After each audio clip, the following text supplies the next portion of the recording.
This time, I'd like to go ahead and call to order the January 10th, 2007 Planning Commission meeting. Let the record show that all commissioners are present. At this time, we will start for the election of the chairman for 2007. I'll go ahead and open the floor for nominations.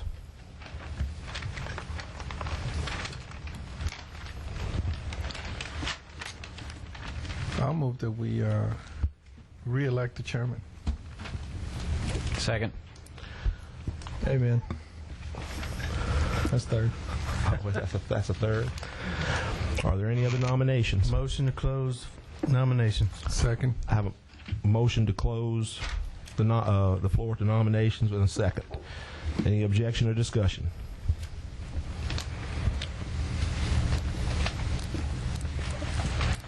Being that there are no other nominations, I appreciate your Congratulations. your confidence in me to do the job another year. The next item is the election of the vice chairman. This time we'll go ahead and open the floor for nominations. I'd like to nominate Mike Bardwell to continue on as vice chair. A second. Any other nominations? Move the nominations be closed. Second. I have a motion to close the floor for nominations in a second. Any opposition or discussion? Congratulations, Mike. They're supporting you in your job again. Thanks for the vote of confidence. Keep up the good work. Okay, we have our revised agenda tonight showing the acceptance of the minutes of this December 13th, 2006 meeting. And you should have a revised, should have received a revised copy of the minutes.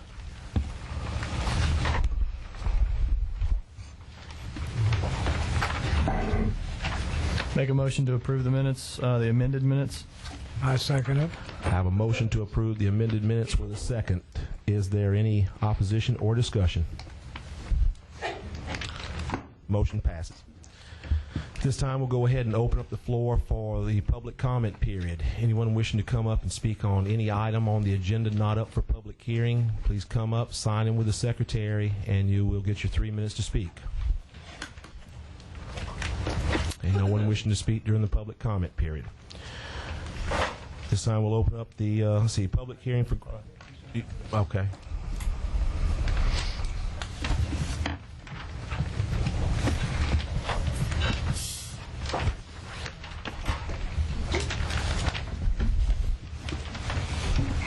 My name is Carlos Duran. I actually had a couple questions more so than comments. I'm just curious. First, let me say I appreciate all the work y'all do. I've really only been following this commission for 8 months now. I know y'all are up here all the time. Y'all are a lot more involved. And I just want to know, what's the current disposition? I've heard discussion about a revised drainage ordinance, one that's more comprehensive than the current. I'm just trying to find out where the status is as far as that one goes. In addition, I've been reading, and I haven't heard anything recently about the status of implementing impact fees for all of the residential developments that are going in. You drive through any road in the parish, and you see subdivisions going in left and right. It's gonna affect transportation, the roads, the schools, which are in the news right now, where you're having issues where people are blaming the school board, but in my eyes, to a certain degree, it's the development, it's the commission. It's up to y'all to make sure that that these large developments that are going in, that they are assessing some sort of impact fee which can offset the growth that the parish is going through. In addition to drainage issues, it just seems like unabated residential developments going in left and right. I just wonder if the infrastructure of the parish is going to be able to withstand it. My limited dealings with y'all, I've seen that right now it's very much a piecemeal approach. You look at one subdivision, this one development, and I'm just wondering, is there ever going to be a more of a holistic approach where you really start stepping back and looking at, if you keep looking at individual developments, eventually, when you stand back as a whole, is the parish going to be able to sustain the development, the drainage, the roads, the schools, everything?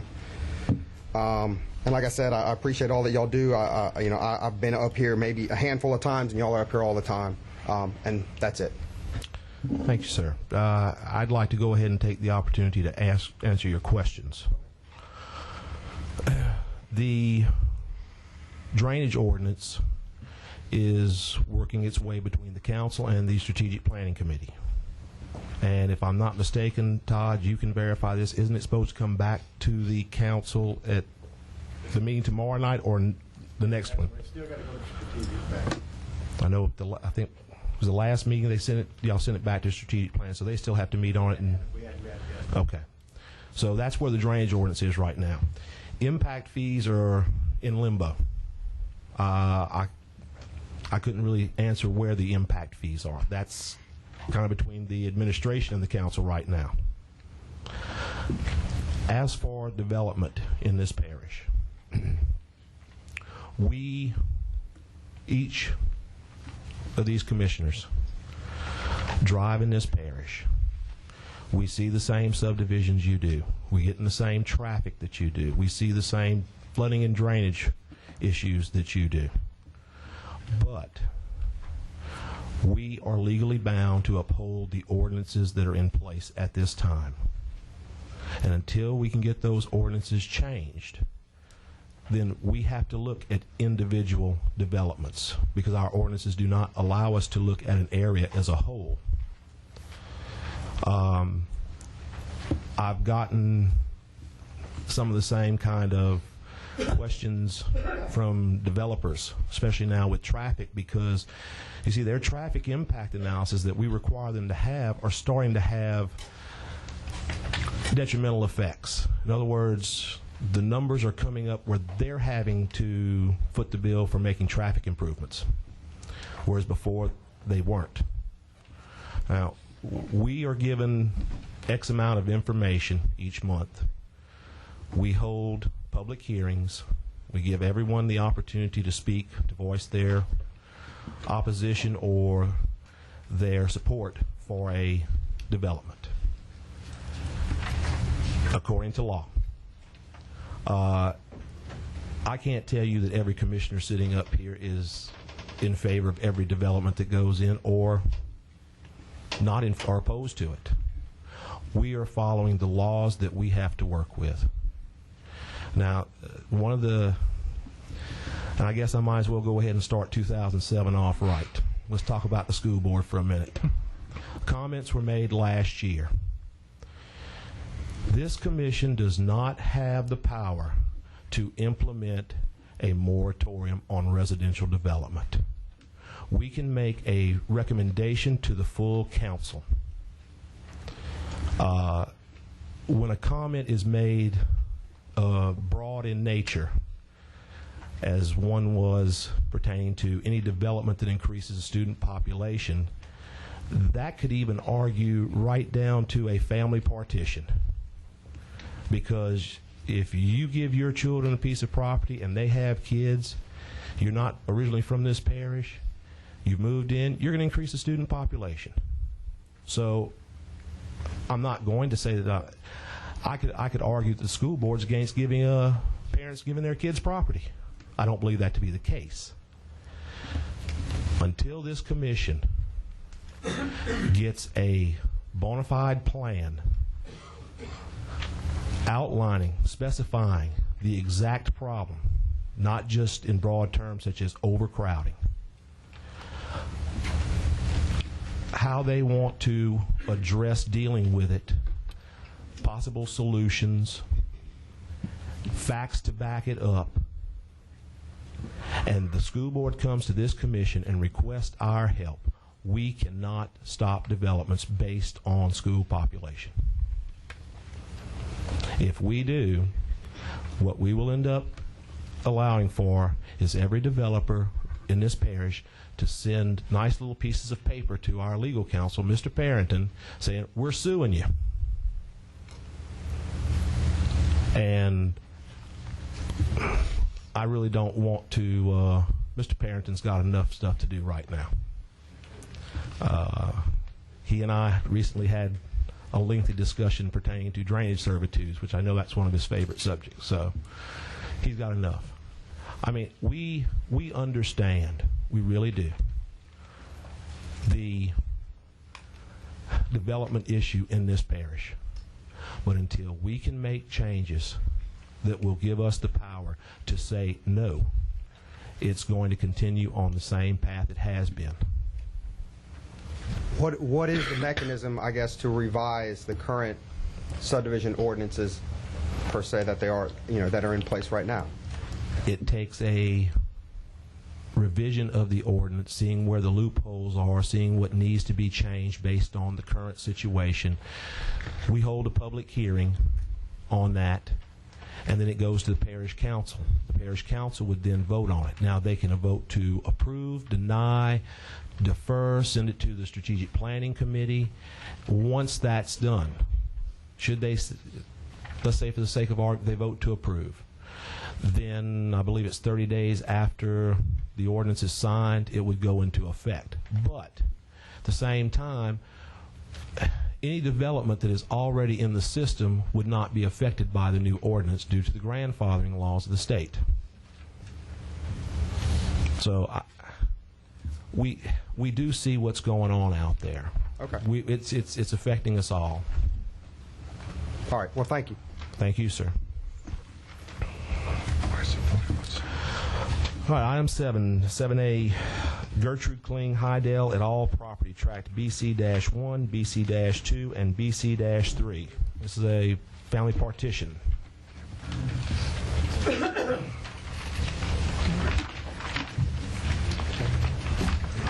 Go ahead. Good evening. My name is Carl Johnson. I'm with Baton Rouge Land Surveying, 11931 Industrial X Boulevard in Baton Rouge. I'm representing my client, Ms. Retha Hunt. They would like to divide this piece of property between the three sisters, and all what they inherited had a little bit of somewhat of an odd shape, as you can see from the map. And so we'd like to do a family partition to divide the lots where they're stacked coming back from Newville Road. And one of the sisters on the side, Janice Kling, is going to dedicate the private servitude of access through her property to get to them. So it's a little bit different family partition and all, but accomplishes the same purpose, especially with the shape of the property. We had a few minor drafting comments from the review agency and from the Planning Commission staff, and so we would respectfully ask for your approval. If you had any other technical questions, I'd be glad to help you. My client, Ms. Hunt, is here, so she can answer any other questions you might have. Okay. Comments or questions from commissioners? Where's the utility servitude? Am I just not seeing it? It is along the northwest edge of the property. If you look and see the heavy numbers BC2, BC3, and BC1, if you look just above that, you'll see a 12-foot utility servitude located along that northwest property line. I bet. Kind of going in the center of the property. I see a 40-foot private access and utility servitude. Oh, that map and this map are different. Or is that the revised? Oh, it's right. We made some revisions at the request of the agency. Yes. The one you got in the middle. I didn't separate. Organization.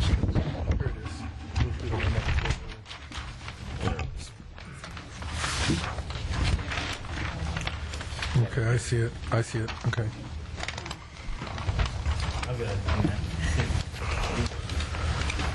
When is the trailer going to be relocated? I noticed that the 40-foot servitude to BC2 has a trailer that encompasses it. When is that going to go? I would imagine that they're going to try to settle the estate probably within, say, the next 90 days, and then probably shortly after that. I don't know that they have an exact timeline, but it will be relocated. When do they plan on building homes here? I don't know for sure exactly. Ms. Hunt, do you want to have any input on that? Do you have any definite timeline as to when you would, somebody would start building or anything? Sometime in the next year, maybe, or 6 months?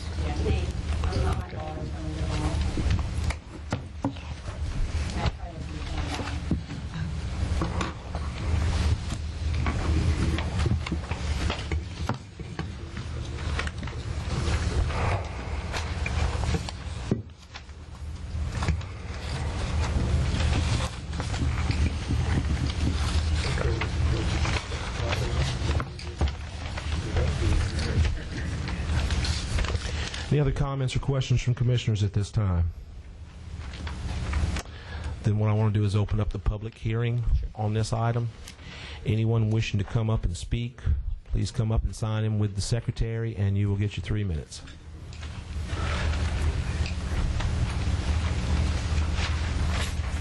No one wishing to speak. Comments, questions from commissioners?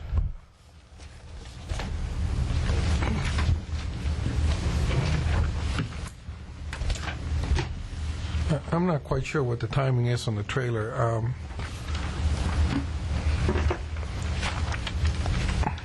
O'Neill, if we approve this subdivision with a trailer the way it's shown, traversing the property line and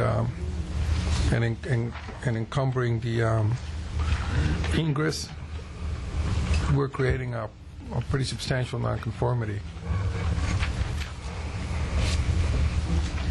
Can we condition it so that the no building permit can be issued until the trailer is removed? Yes. Okay.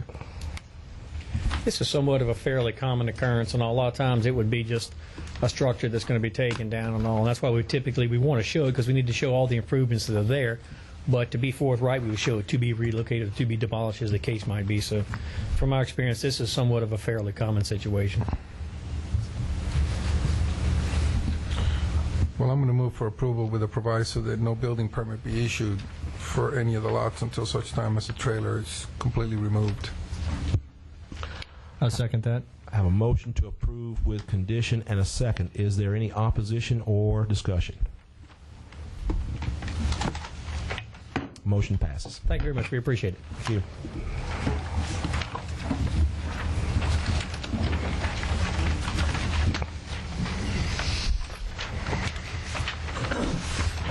Item 7B, the Wilson Miller Jr. property, lot 3-B-1 through 3-B-4. Ellen Jackson with McLean and Associates. This property is being subdivided to be given to his children, and the comments that we had were addressed. Asking for your approval. Comments or questions from commissioners?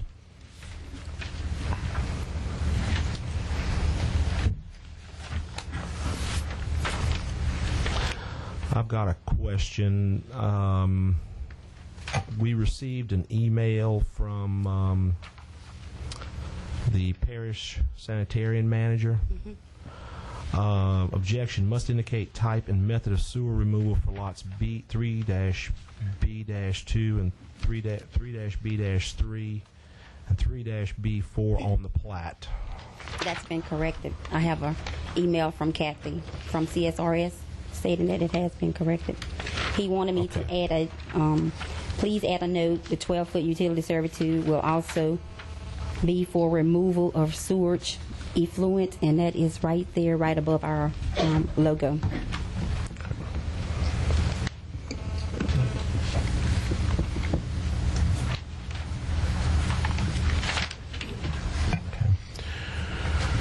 Other comments or questions from commissioners? We'll open up the public hearing. Anyone wishing to come up and speak on this item, please come up, sign in with the secretary, and you will get your 3 minutes.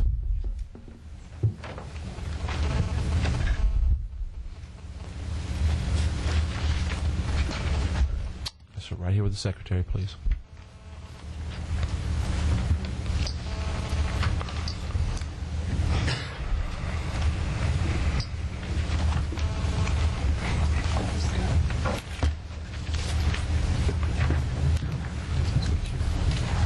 Yes, sir. I have some questions on the drainage part of this. What's going to drain this property that we're talking about? Could you please tell us your name, sir? Joe Mullins. Joe Mullins. Okay. You live on the west side of the property? Yeah, right next to it. Yes, sir. Okay.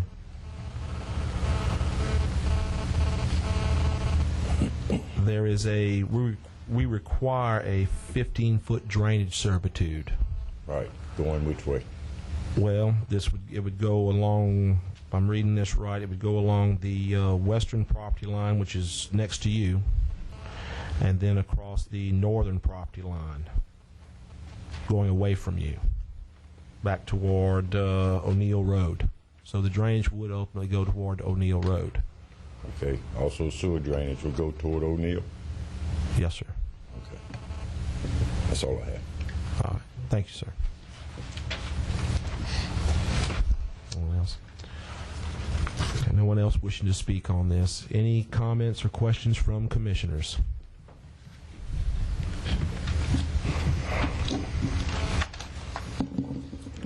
What's the comment? What's the wish of the commission? Make a motion to approve. Have a motion to approve. Second. And a second. Is there any opposition or discussion? Motion passes. Thank you.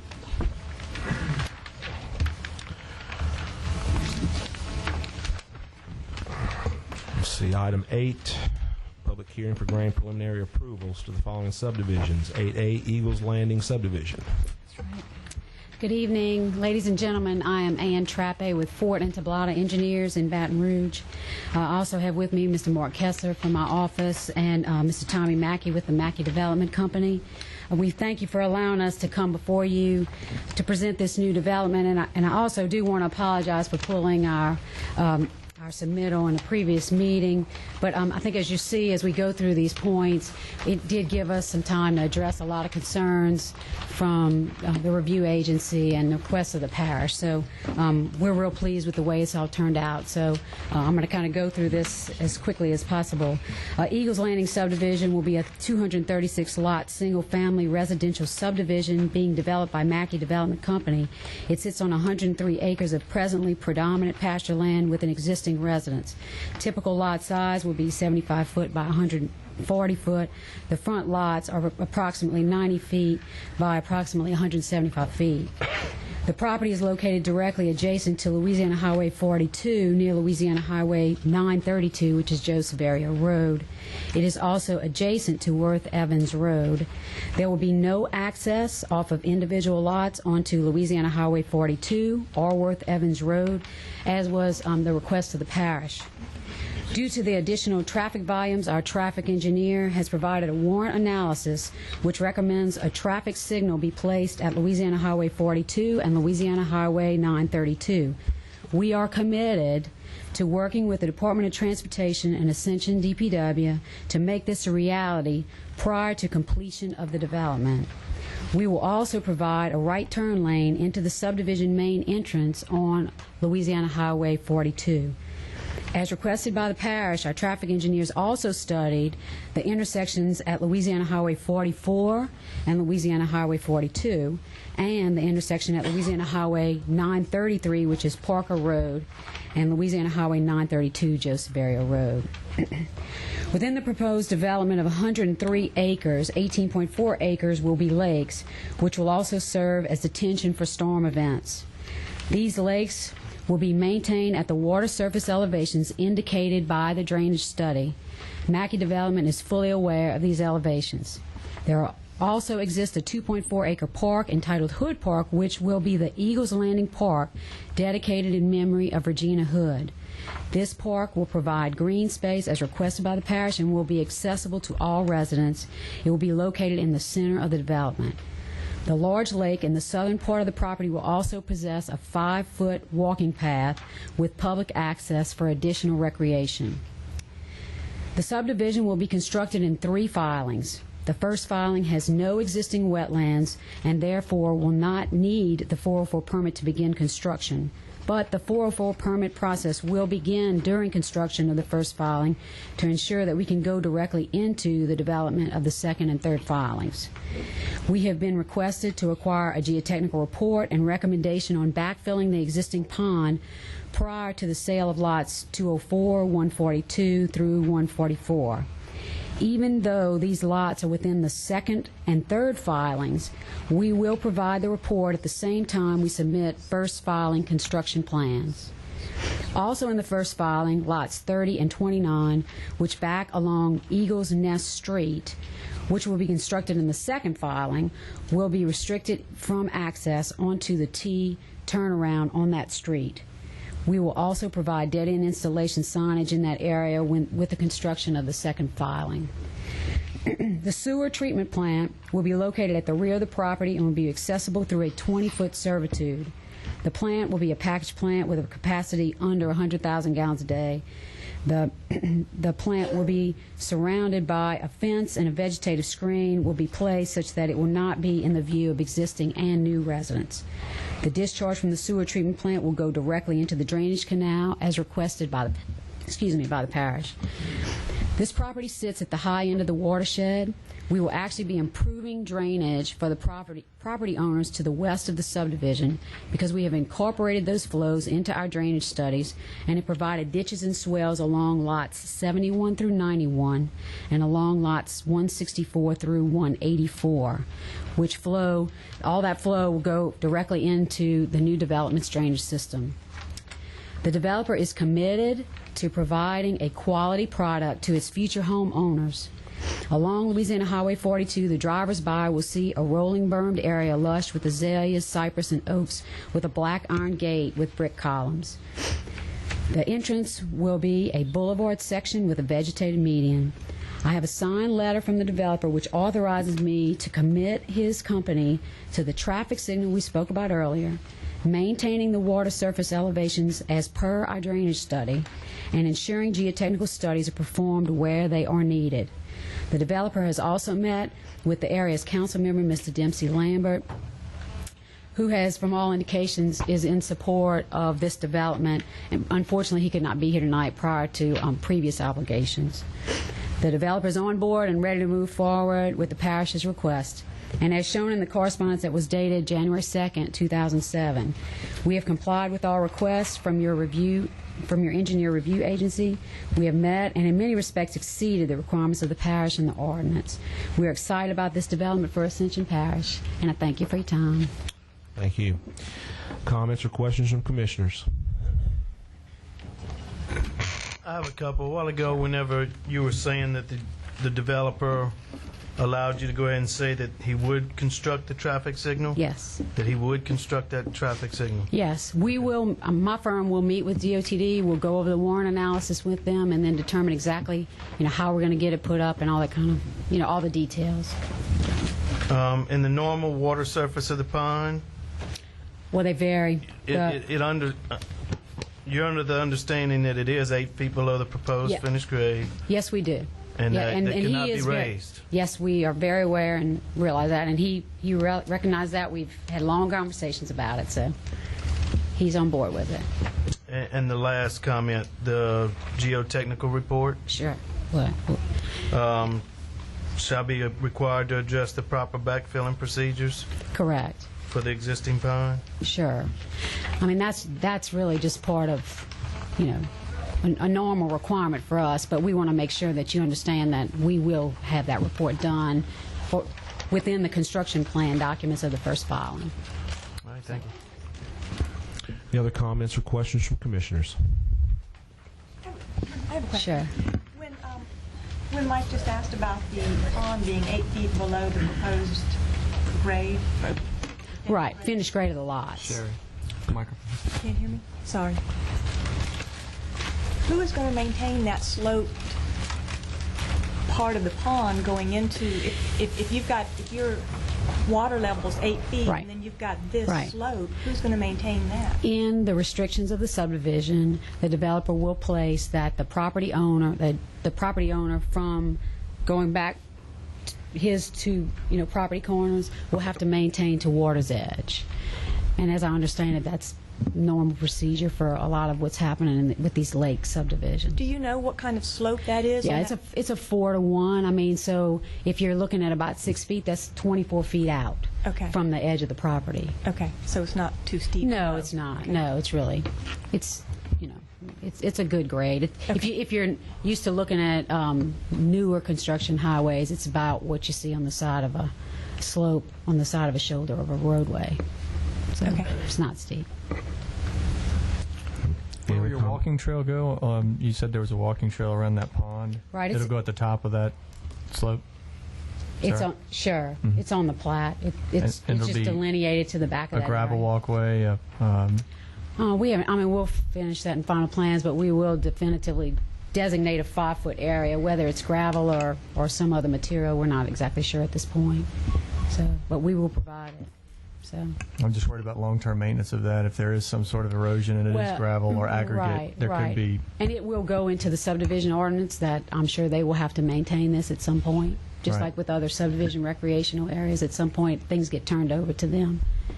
And I'm sure you guys will stabilize the slope, not to allow sedimentation to migrate from the slope into the pond. Oh, most vegetative. definitely. We will be working real matting, closely with our geotechnical engineers to make sure that, all of those issues are taken care of.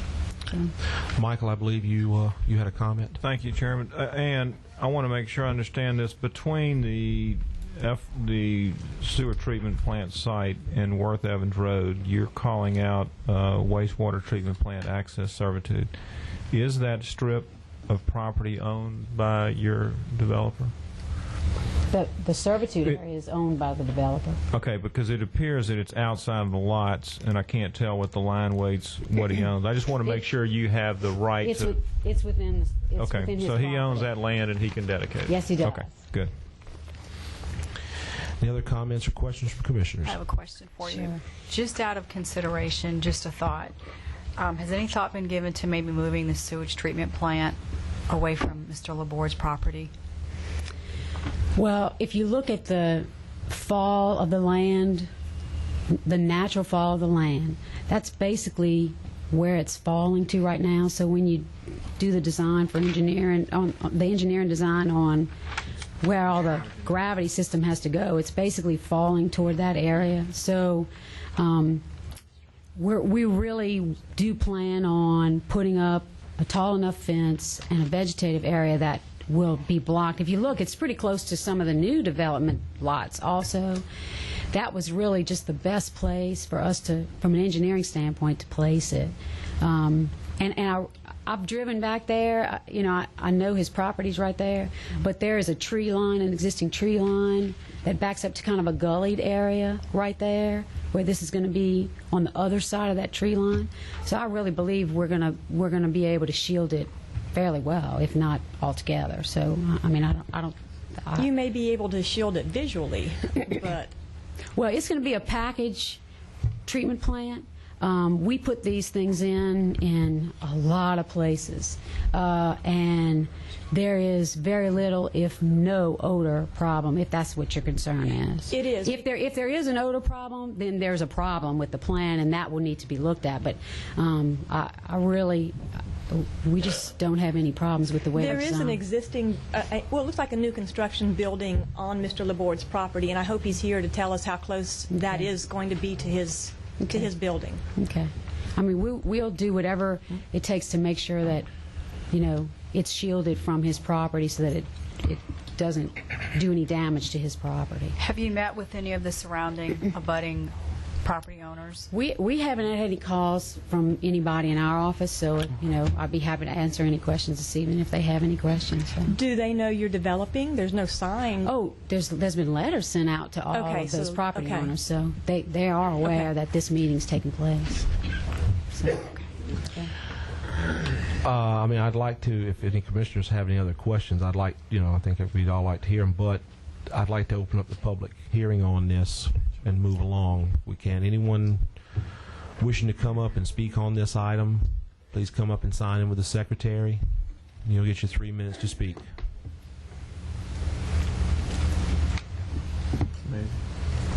Okay, no one wishing to speak on this item. Any other comments or questions from commissioners? I'd like to ask a couple questions. The parent track of the development, do they own? Does the property go into the servitude or right-of-way for Worth Evans Road and Highway 42? It abuts the right-of-way of Worth Evans Road, but we're not going to allow any access onto Worth Evans Road other than that servitude to get back to the sewer treatment facility. Okay, well, let me just follow through. The strip of land that you indicated earlier, that's the access servitude for the wastewater treatment facility. The, I guess, southernmost line. Right. Northernmost line. Right. If I continue that road towards the west, to me it kind of goes into Worth Evans Road. That, So is the property line the dark property line, or is it the lighter color property line? the property line is actually the dashed property line where you see the northern and eastern delineators right there along between where Worth Evans Road takes a turn and where those pipes are coming out So at. is that dash line? Yes, sir. So then part of Worth Evans Road is within the parent track? Well, yeah, the right-of-way of the road is within the the present track. Would your developer be objectionable to dedicate any portion of that servitude or right-of-way of Worthing Road to the parish? There exists right now only a 40-foot right-of-way, which means that there's only a 40 or 50. So there's really not very much there that he actually, there's not a present servitude that's wider there. And part of the reason why we did not allow any property owners to have access to Worth Evans Road was because of that, because of the right-of-way being minimal. I know, my question is that whether the servitude is 30 feet, 40 feet, or 50 feet, or 80 feet. Right. A portion of that servitude lies within your property. Correct. The portion of that existing servitude that lies within your property, would your client have any objection in granting it to the parish? I think what happens here, though, is that you have lots that are 75 by 140 feet, which are your minimum lot requirements. I would believe that a person coming in to buy a piece of property with, because right away on a street is takeable, okay? Drainage servitude and those kinds of things, typically you can work within them. The property owner can't really build on them. But if you ever want to take the back of his property because to enhance Worth Evans Road, then you would have the ability to do that. Well, I think that would be a deterrent to the property owners and the property value, essentially. Oh, that raises another question. Is any portion of the Worth Evans Road servitude or the LA or Highway 42 servitude, is any portion of that servitude within the lots? It appears that there probably is, but it's minimal because of the, from this scale. I apologize, I can't really see it on here. Mark, do you know? I can answer. Okay, you answer it. Mark Kessler with Fort Blata. I'd like to answer the gentleman's question. We've allowed an additional 5 foot of servitude from the center line. I think was 20 foot. We granted an additional 5 foot of servitude to allow. If you see the line that you were talking about, which is the heavy line, which is the center line, then there's another heavy line, which is the lot lines that will be dedicated. There's an additional 5 foot between the actual property line or servitude line, which was the 20 foot, and grants it for a 25 foot servitude. Okay. And that will be dedicated to the parish. So on Worth Avenue. Okay, good. I think this is an old one. That's correct. As long as your servitude doesn't change. So there is no portion of Worth Avenue servitude within the lots? Correct. And the same thing applies to Highway 42? Correct. Okay. You're granting a servitude. Correct. Your property owner retains ownership. So the question is, does it matter to you whether you grant a servitude or whether you grant the right-of-way and turn over control of the property? That will. I don't have a problem with it. I would have to ask the developer whether he would be okay with that.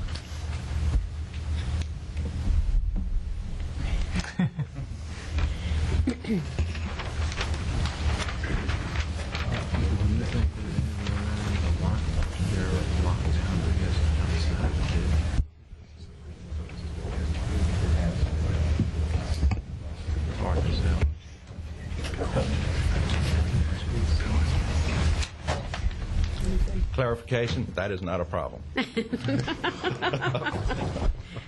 didn't think it would be, but I didn't want to say. He thought it was already done, but it has not been done until the final plat's approved.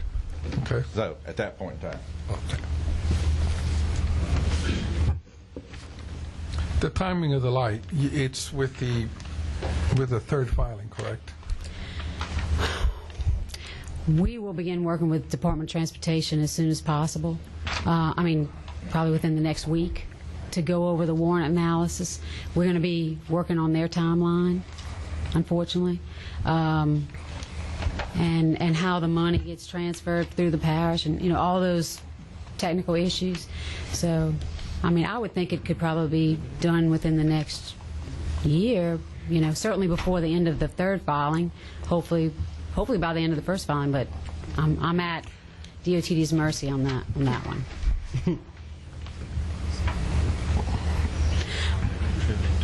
But the traffic warrant analysis that was performed by Urban Systems is the same traffic warrant analysis that DOTD requires to place a traffic signal in a position.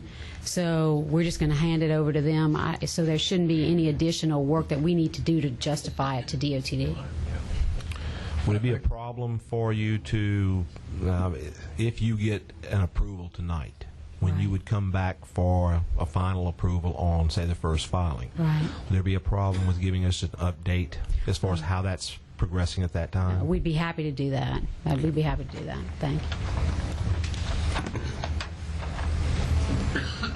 Any other comments or questions from commissioners? What's the wish of the commission? I'm going to take a stab at this. I'll move for approval subject to the construction of the right turn lane on the entrance to the proposed subdivision off of Highway 42. Funding the construction of the traffic light at the intersection of Highway 42 and 932. Providing a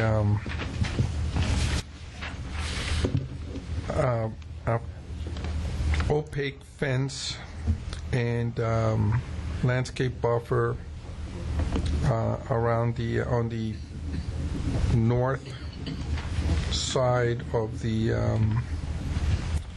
wastewater treatment facility, and dedication of the right-of-way on Worth, Evans Road, and Highway 42 to the extent from the property line to the rear of the lots. However you want to word. Well, I just have a question on his first. Yes, ma'am. First issue. I just need a clarification, and so that maybe we all kind of understand what's going to happen. In the first filing construction plans, we will construct, with the first filing, the right turn lane off of Louisiana Highway 42. Not a problem. That satisfies the condition. Okay. I just wanted to make sure that satisfied the condition. And I'm struggling because I don't have a timeline for the light. I don't want to impose upon you. I just want to require you to fund it. We certainly can get that information to CSRS with a timeline once we meet with DOTD, hopefully early next week. Okay, I have a motion to approve with condition. Is there a second? A second. Motion to approve the condition by Julio Dumas, second by Paige Becknell. Is there any opposition or discussion? Motion passes. Thank you. Thank you very much.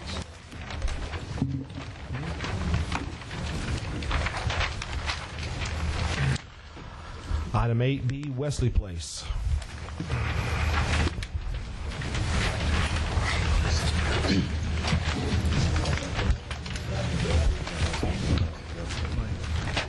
I'm Lester McLean with McLean and Associates. I'd like to, if it would be all right with you, to hand out some plats that basically what you have is just a couple of things we've added to it to show some clarification. Bring it on.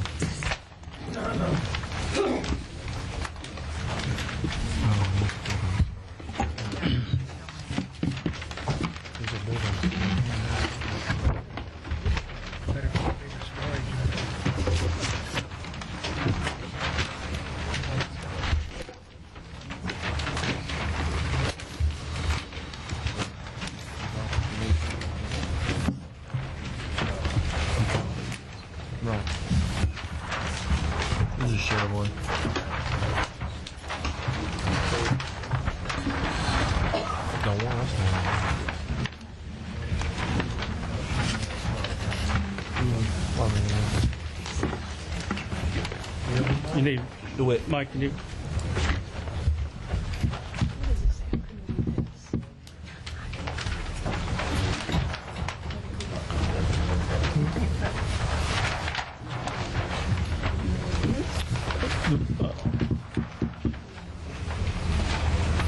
you ready, Mike?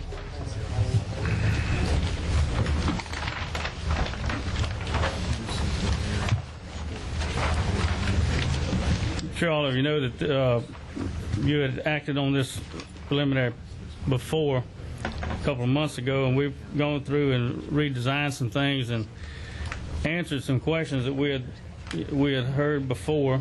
We have on this submittal have answered all the comments from the staff and the CSRS. I'd like to point out some other things that we've done. It's changed since the original plat. What we've done is our drainage outfall, which is underneath 934, Highway 934, existing right now is at 18 inch and a 24-inch culvert. We're proposing to add a 30-inch culvert underneath that road. And what this will do, and according to our drainage study that the engineer has done, that in a 10-year storm, under existing conditions, the road is being overtopped because of not enough opening underneath the road. What we're proposing is add the 30-inch culvert that will prevent that, and also at the same time we're not increasing the flow of the discharge at that outfall. Presently, our study shows that we have 51.82 CFS discharging now. According to the study, we'll have 46.76 CFS, which virtually means it's zero impact as far as increase or the discharge. Another thing we've done is on Tract A, where we're showing Tract A, we're adding an area there. This we call it this stormwater storage area. We call it off-site storage area. That is to mitigate the area that at the present time that during storms, the water that builds up on our site that covers the site, the part of the site. We're offsetting that volume with excavating the area in Tract A. We have calculated 1,671 cubic yards of storage presently, and we ended up with 1,700 in Tract A, which also includes the drainage ditch that we propose to dig out. The other thing is we're proposing to dig the ditch along Highway 934 to the west line and along the west line to the section shown that we have shown over on the right-hand side of the preliminary plat.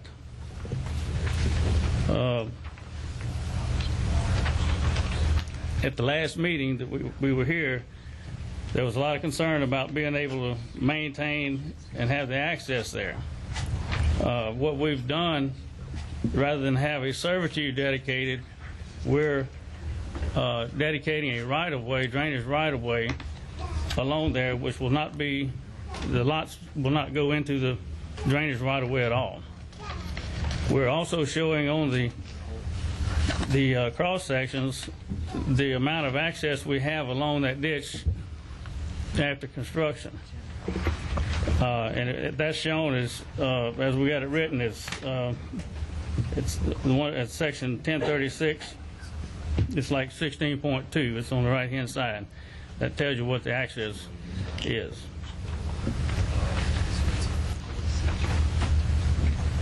The other thing too, that the drainage within our subdivision will be going into the detention ponds, which are on Tract B and Tract D. that will be detaining the water from our development, in addition to about 1.5 acres that from the east side that's going to be coming into that. So we'll be detaining.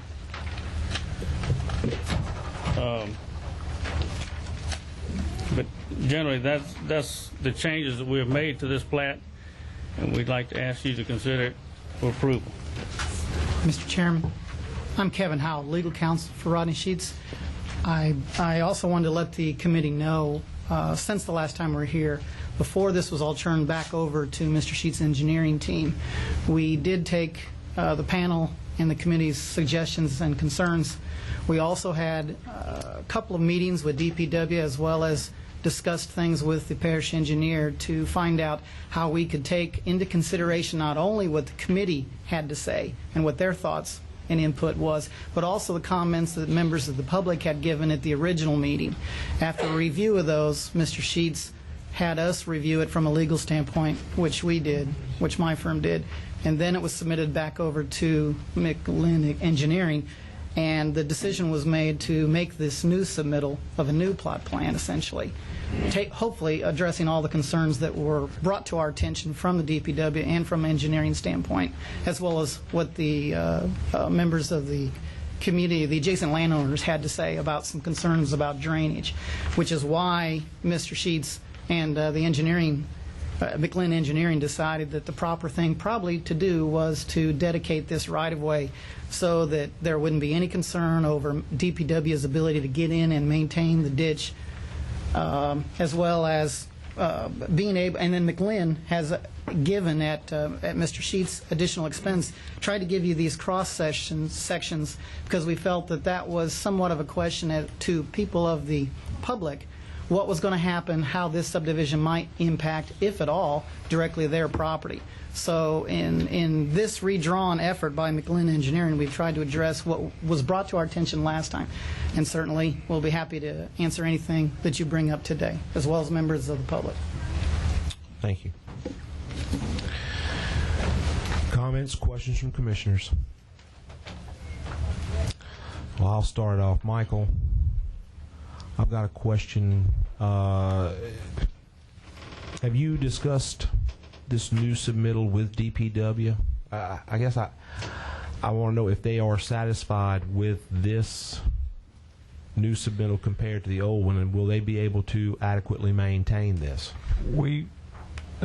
Correct me if I'm wrong, Sean, but we had a meeting with Bill Rue after this was not approved last time, and there was some discussion about downstream, just some of the problems downstream. So we did have a discussion with DPW at that point.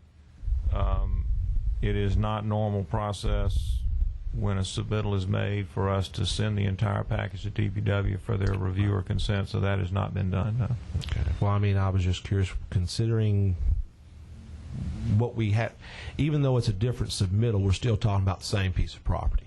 And with the with the controversy that arose the last time, I just want to make sure that the DPW is on board with this and that they can adequately maintain this. And I understand, yes, you spoke with them, but yeah, and I don't intend to speak for them. You know, it was just, I just wanted to state that I also was at that, at least I believe I was at the meeting Michael is referring to. And what I understood and what my client understood their concern was what if it's just a servitude? What if a landowner who buys that lot builds a fence all the way back? And I think that was even brought up by one of the commissioners during your comments. And therefore, in our meeting where DPW expressed again that concern about they don't have the funds, nor should they have to go in and take on a landowner to be able to maintain that ditch, or even the ditch as is being reproposed. So therefore, the decision was made that it would be proper and beneficial to all if we just dedicate that as a right-of-way, essentially to the parish, which allows DPW to then access it. And we understood that that should alleviate their concern. But, I guess they're not here tonight to say. I'll say one thing about it, too. The requirement in the ordinance is 10 feet from the top bank of width of access. we have in excess of that, and 14 to 16 feet on the thing. Well, and I understand that, Lester. I understand. You know, we've got. You were at the meeting, and we want to make sure that we're covering these issues this time. We want to be sure of this, and I'd rather do it on the front end than have to worry about it on the back end. So, any other comments or questions from commissioners? My understanding is drawn correctly. Is Track A part of that dedicated right-of-way? Yes. So you're dedicating not just the 25-foot right-of-way, but all Track A to the parish? Correct. I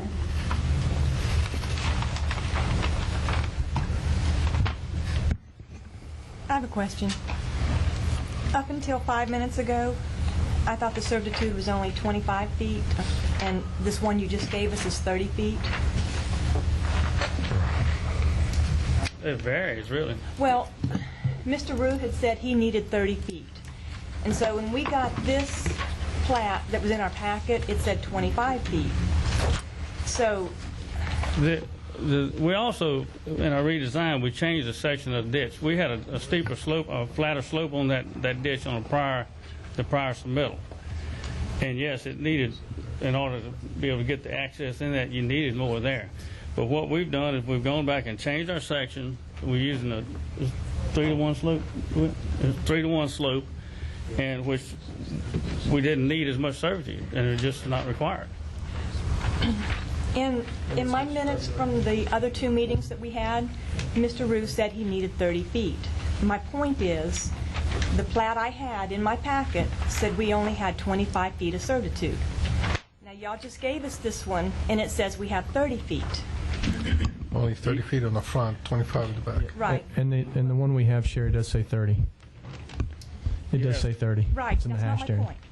Yeah. My point is, for the last week since I got my packet, that 25 feet has caused a lot of headache. Having to go through everything. I mean, why could this plat have not been included in our packet? This has the information, as far as I'm concerned, that we needed because it's got the 30 feet. This plat was submitted This too. has the same information that we submitted, this submittal. Only the difference in this one Well, is the street name. what Sherry's talking about, it was shrunk down. With being reduced in size, it was difficult to read. There was information that we couldn't see ahead of time. That's Mr. Chairman, might I also add, because I've already overheard a comment from behind me that seemed to be a concern, and it was a good point.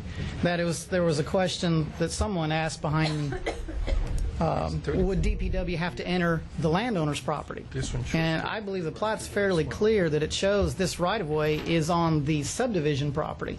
So for DPW to get in and maintain this ditch, their entrance is on Mr. Sheets' property. It's not on a private landowner's property side. So I just wanted to head off any concern about that. So we took that into account to be sure that happened. okay. This is a Thank you. This is the right-of-way. The front is 30. Any more comments or questions from commissioners?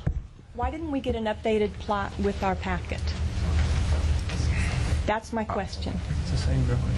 You think maybe it's just mine? Yeah, mine no. definitely says something else. Maybe it's just mine. I think if you look at the hashed area, Sherry, and it's kind of hard to see. As a matter of fact, it's very hard to see. On Track B, adjacent to it, there's a hashed area in the drainage servitude, and it does say drainage right-of-way, 30 feet.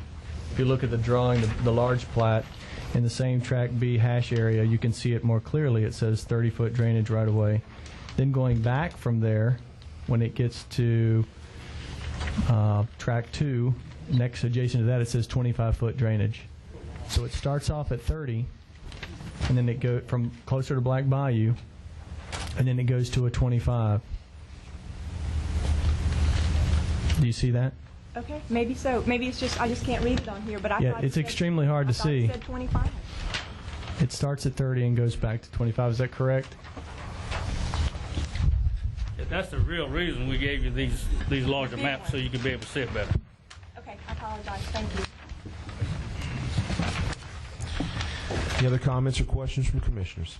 Maybe in the future you can include a big one. on the final if it gets approved. Please give us a big one. This is probably just a point of clarification. I'm not sure, but on the comments, it says the plat indicates that the outfall pipe for the pond is 15 inches, but the pond model has an 18-inch pipe instead. I'm not quite getting that comment right now.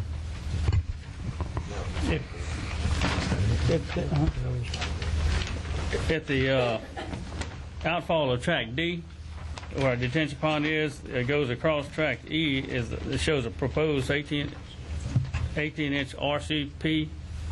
You see that? Mm-hmm. Well, we had it labeled as a 15, right? Before, which was a typo deal. That was before y'all issued the plat, right? To us. Right. In fact, on your little small deal, it should say 15 or something. Because that's one of the changes we made. It's 18 and 30 on a small one. But anyway, the real pipe size is 18 inches, and that's what we got corrected on the plat. Michael, is that just something that was addressed and maybe forgotten on the comments? I'm trying to make sure the comments addressed. Well, we just try to make sure that there's consistency between the drainage calculations and model and what's on the plat. And we're simply pointing out that, you know, one says one and one says the other. I think the drainage model is correct, which was 18 inches shown, and the plat said 15. We're simply pointing it out to make sure that everybody's on the same page. But it usually says corrected, and I don't see 15 on my plat. Yeah. I see 18. That's because apparently what they handed to you, they changed. Okay. But the small one Well, says the 18 small one as has well. it too. The plat that we received in our packet. And the one we got tonight both say 18. They may have corrected it before it went to you. Okay. As soon as we got the comment, we got the plats back over to them, so maybe it got to you in time. I got another point of clarity too. Where 18 meets 30, those two pipes, it looks like they're a little bit off center. Is that, are my eyes crossing there? What would be the reasoning for putting them off? Looks like there's a little bit of a turn there. There's no reason. I'm sure when we get our detailed construction plans, we'll line them up. You're going to line them up? Really not. Okay. I'm not an engineer. I'm just asking the question because it looks crooked to me. I'm sure we'll line them up when it is. Where does the track B pond drain to? Track B drains to track D. They connect those two ponds. How do they connect, with a pipe underneath the road? Pipe under the road. So it doesn't discharge into that 30, the adjacent canal or track A? No, sir. The detention ponds on track B and D work together and discharge at one point. No, any other comments or questions from commissioners? And I'll go ahead and open up the public hearing on this item. Anyone wishing to come up and speak on this property, please come up and sign in with the secretary. And you'll get your 3 minutes to speak.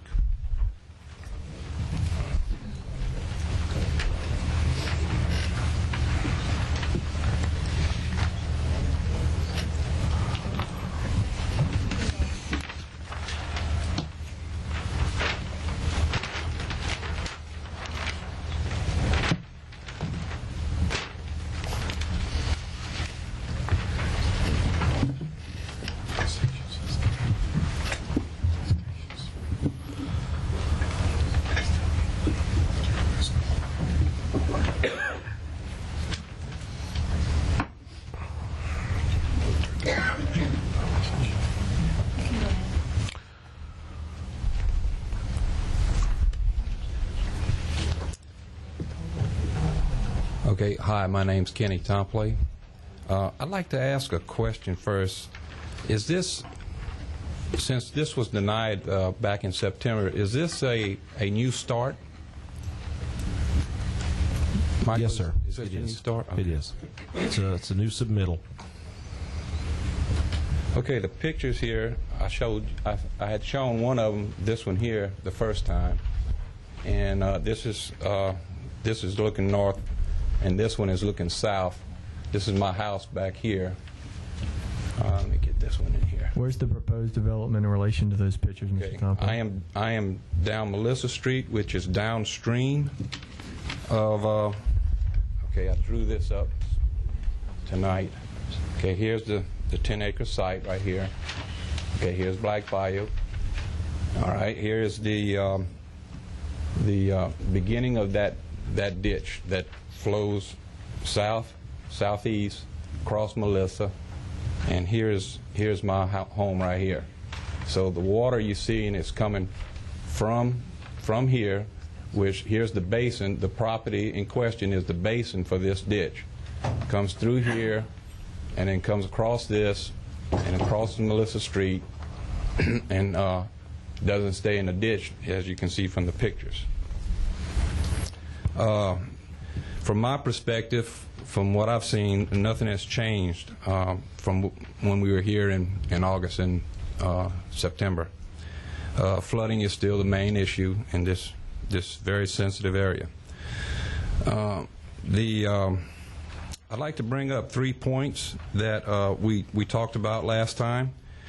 First, Bill Rue stated that the major flooding problem was south of Black Bayou, which I have documented by these pictures, and that was at the September meeting. I'm bringing this up again because of the additional. It said 42-inch culvert on the information I got, but he just said 30-inch culvert. But with the addition of a culvert, it will further add to the flooding south of Black Bayou. That means the water is just going to get there much quicker than previously.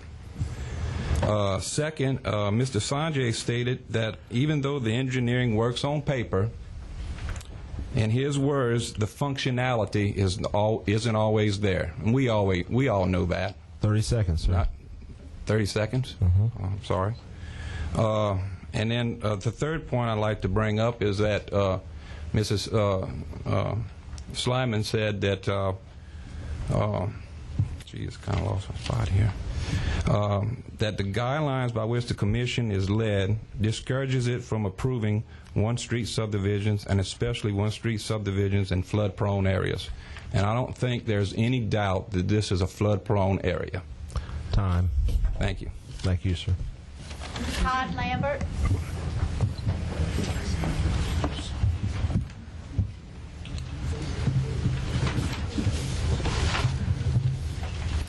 Hey, Chairman and Commission, I'm Councilman Todd Lambert. I represent this District 9. I've been going over this for the last 6 months, and I did talk to Bill Rue today, and Bill Rue told me that no one has got with him on the revised drainage plan. Now, I don't know, I've heard different stories that they met with Bill Rue, but Bill told me today that they were supposed to get back with DPW, and they didn't. So at that point, the issues I see here, midways of J.B. Tomplin Road, where the slough is, which is, the ditch is probably 6 inches deep. To get to Black Bayou, we had to dig almost 3 feet deep. We had to go uphill to get to Black Bayou Road with this ditch on the west side of this property. Now, they're saying they're going to have a storage on the west side, up front, close to Black, which is kind of the high side. So what I'm wondering is how we're going to get this water uphill. We're almost going uphill now. I think it's about a 4-inch fall from the front of the property, from about the middle of the property to Black Bayou, is what Lynn Savoy, which is our engineer, shot grades, and they got a lot of concerns there also. So I'm just wondering how can you get the water, we're shifting the water around. Right now the natural flow of that water is through the center of that property, then goes and hits that basin straight on. Well, we're going to build that property up and divert that water in that ditch on that west side, which is not, to me, a large enough ditch to handle that kind of volume of water. If you've been out there to see the water, it's a large amount. So I'm saying that, and then you got to go uphill and go into the storage area, which they rededicated, which is on the high side. And the outfall to the Black Bayou Road ditch itself is not deep. There's no more than 2 foot deep on the road ditch. And it's got a belly right there also. So if you put another culvert yes, I agree with the south side because we own Stevens Park, which is downstream of this project. We get large rains, the ball fields fill up with water. On the outfield, 3/4 of the fields are full of water. So they definitely have problems on the south side of this project. And that's my big concern as a Drainage Board chairman also. We are, coming across this pretty regular where, and there's not a lot we can do with this because the ditches are overfilled and it goes into what they call a wetland situation at Stevens Park. It's like a bowl, and then it has to get so much higher before it gets into the Black Bayou Basin. 30 seconds, Todd. And that's basically all I have. So this is a very sensitive area. There's several people close to flooding right now, and there's a liability on hand if they flood. So I want y'all to think it over carefully before voting on it. Thank you. Thank you. Terry Tombley. How y'all doing? I'm Terry Tompley. I live on the west side of Wesley subdivision. My property is the second to last lot in the back. Well, like I stated before, if the subdivision is passed, the ditch that they got, swell ditch that goes through my property, and it drains Miss Barbara across to the main ditch. Well, that's where the slope is at right there. That ditch ain't but 6 inches deep, from about 100. I mean, I don't know exactly how far it is, but it's pretty much my whole property where it dips, and then that's where they got to drain it so deep, get to the front just to drain our property. But like I stated before, the ditch that goes through my property, I own that ditch. And if they pass this subdivision, I mean, I'm gonna do what I gotta do. I'm gonna cover the ditch up, and the lady behind here is gonna flood.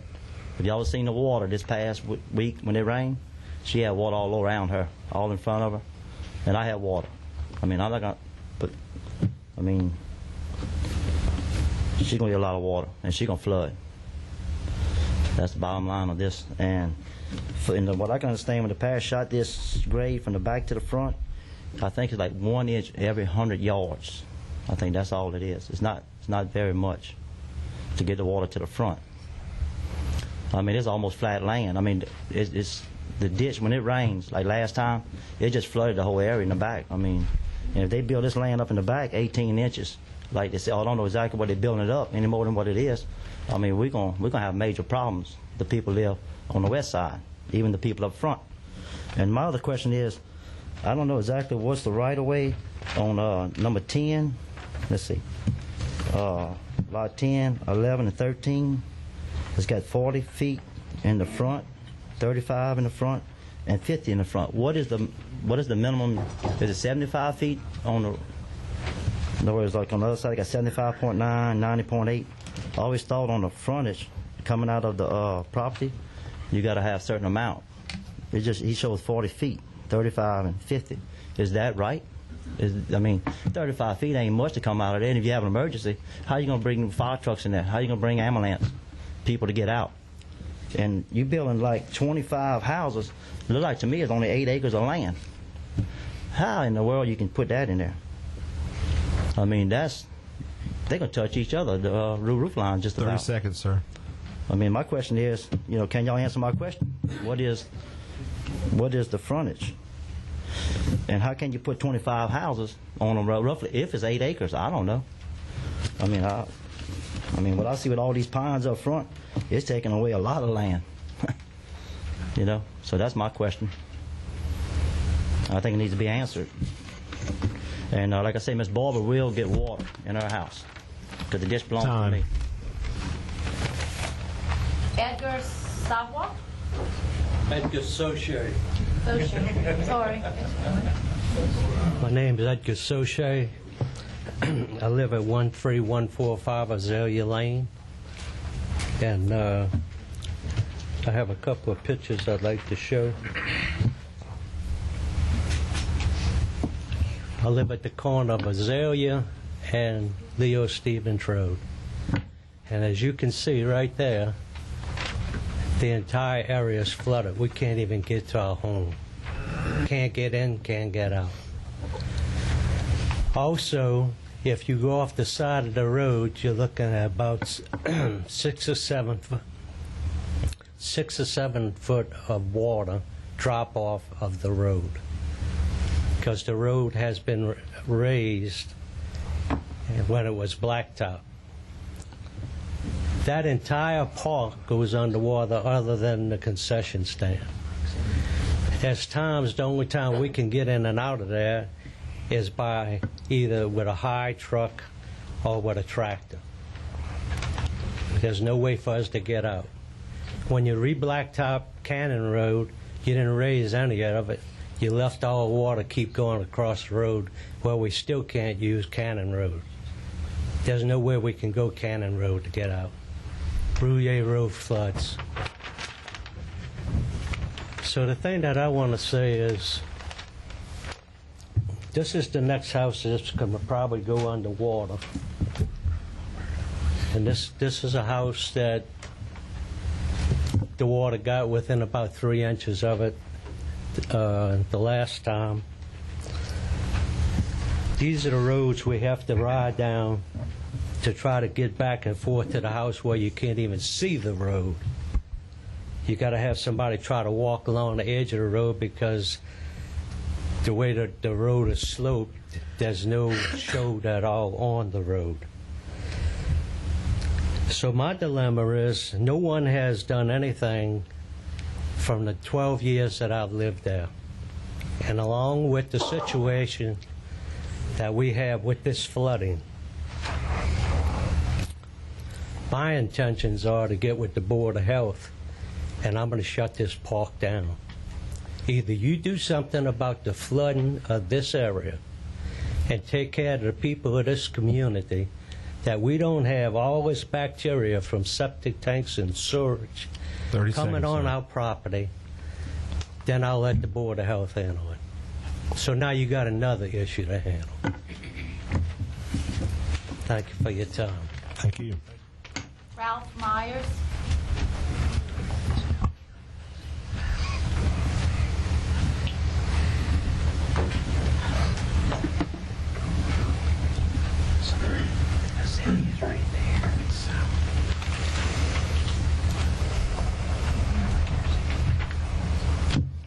Named Ralph Myers. I live at 43212 Black Bayou, just to the east on the dry side of this thing. And I got some show and tells here. We had a little rain event on the 30th of December, which I've heard was measured at 3, in one instance 3, in one instance 3.5 inches, which is about a third to a half of what the 10-year event is stated at. This is the end of J.B. Temple Road. You can see it sheeting across from the DeFlessis property. And this is Miss Barbara's house. Even at that low level, she was very close. You can see the water level got right up to her slab. This is at the Templars, Terry Templars property down here, water sheeting all across there. And over here is where it was going across into, along his swale, where the old channel entered into the property.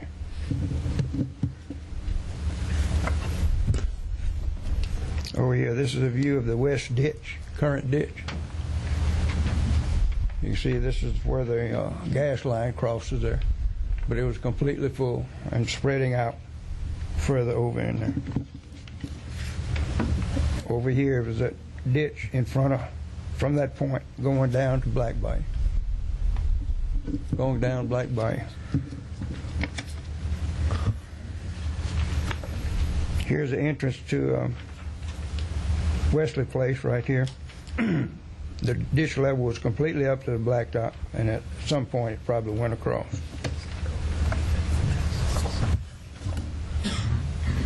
Here's the entrance to the property. Another view of it. See, there's a reason why water is flowing across here. You can look on the plat and follow the contour lines. This is the natural channel right across that roadway. Going just about 20 feet to the left, it'll go into the culvert.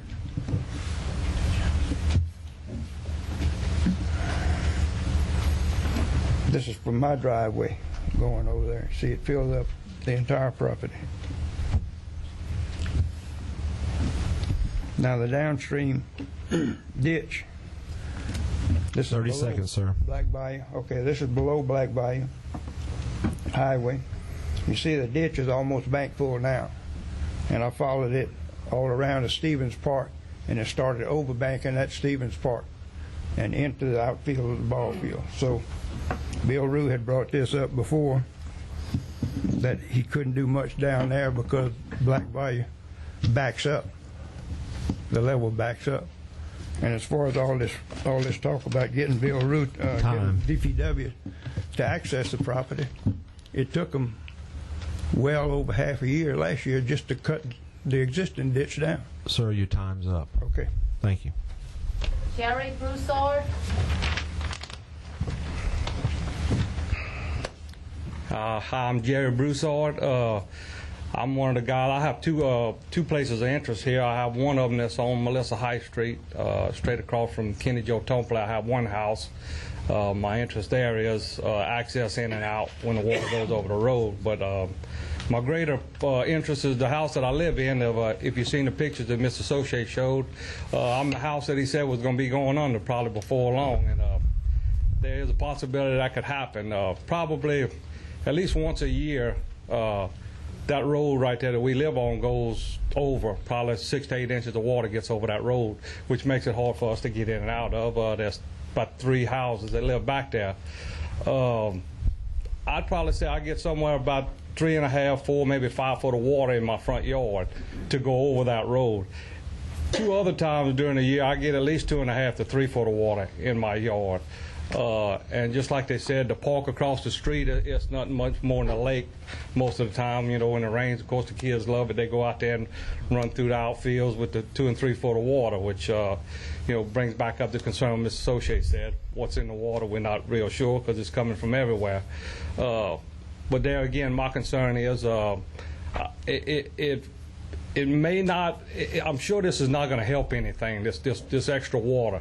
When you start getting 3 inches before you go in somebody's house, and I knew that when I built that, so I built my house up 3 foot. If I knew what I knew today, I'd have built it up 4. But that was 15 years ago. I never thought they'd have this kind of problem. I've seen it flood around here, so that's why I built it up 3 foot. And built a house on top of a 3 foot mountain, and still, when we get some bad weather, I'm holding my breath a lot of times, hoping that I don't have to sandbag. Never had to yet, but it came within 3 inches of my house, and that's my concern. And I sure hope y'all can consider which way y'all vote on this, because I do believe there is a big potential of me getting water in my house if this does go through. Thank y'all very much. Thank you, sir. Garon.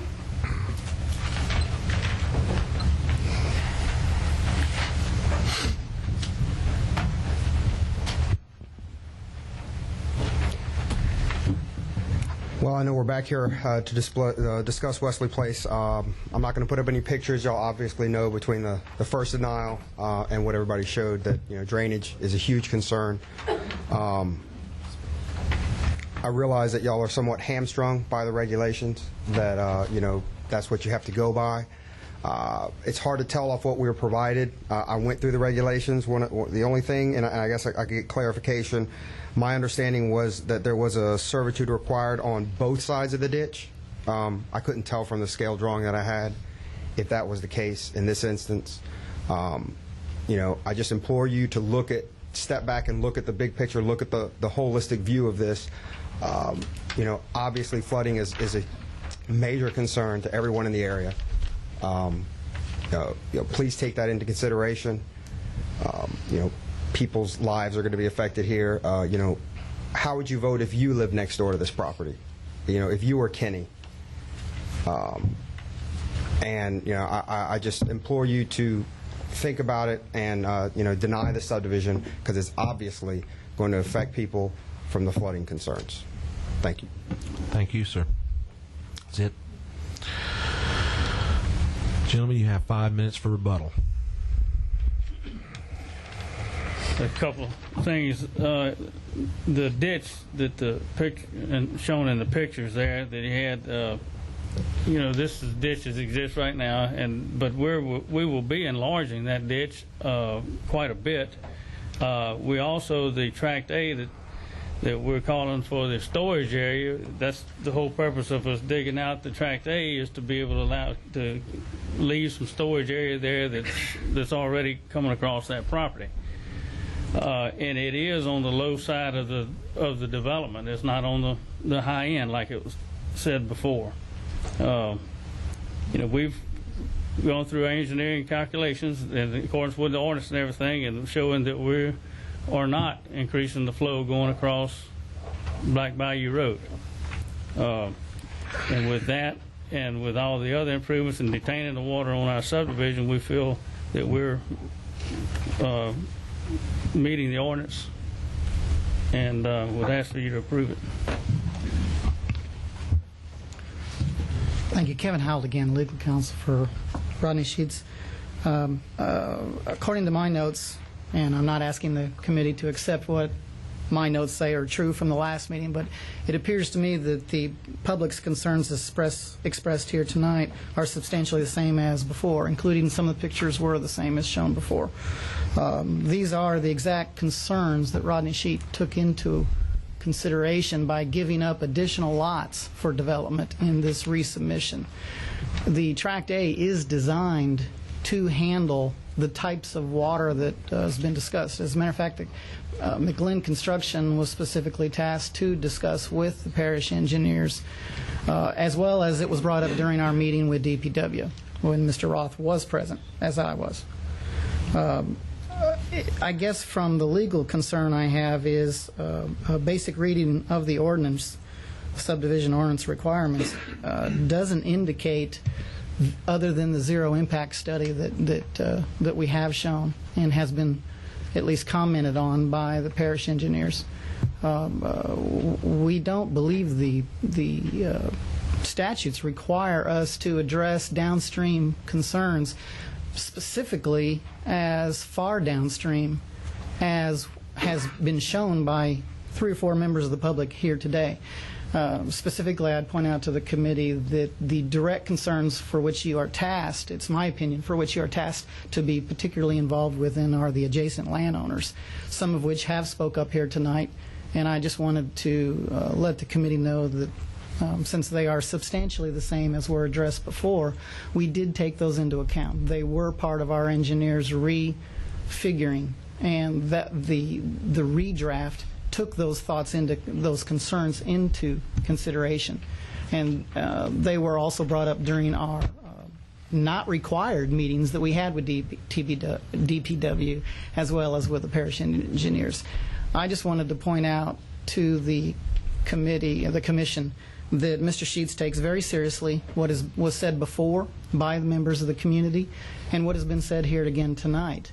However, he has sunk a great deal of money into this project. While that may not be your concern, it is his. He would like to let the committee know that he really desperately wants the commission to know that he's concerned about the adjacent landowners.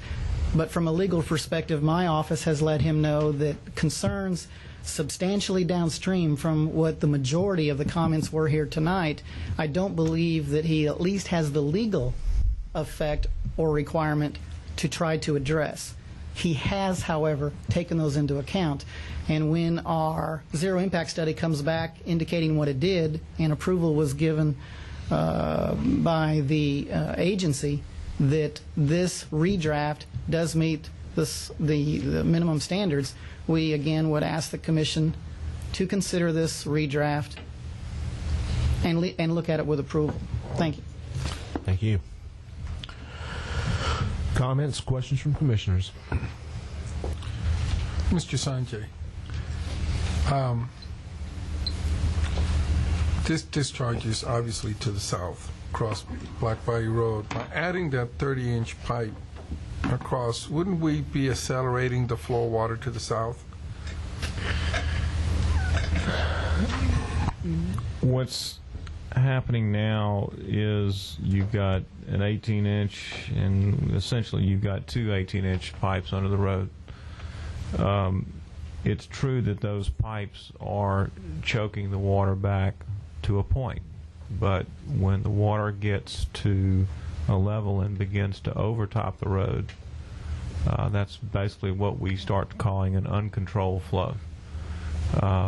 You know, a half an inch, you know, if it's in weir flow across that road, a half an inch higher or 1 inch higher generates a whole lot of extra water coming across.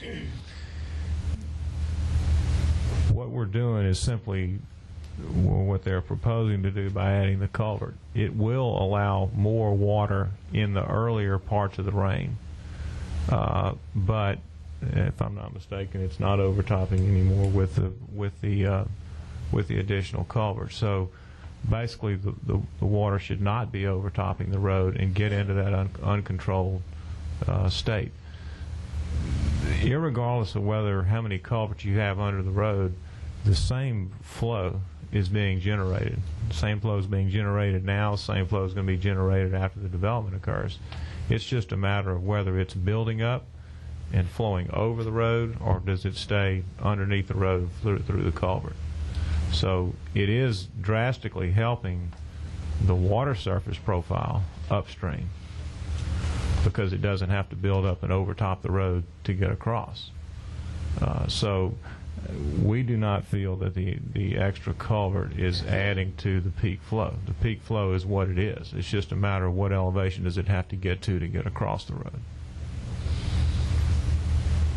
What happens to the peak, to the elevation of the water on the south side of the road? It's the same. If it's the same flow generated to get across the road, and that's what stormwater detention is about. Is that if it's designed properly and constructed properly, and you're not increasing the peak flow rate, it should not be increasing the water surface downstream. Is that the answer that you were? Does that satisfy your question, Julio? It answers my question, yeah. Okay. I've got a question. Todd, if you'd mind, come back up, please, sir. I'm going to put you on the spot a little bit. Okay. Drainage board. Mm-hmm. Has there been any discussion for any kind of improvements drainage-wise in this area?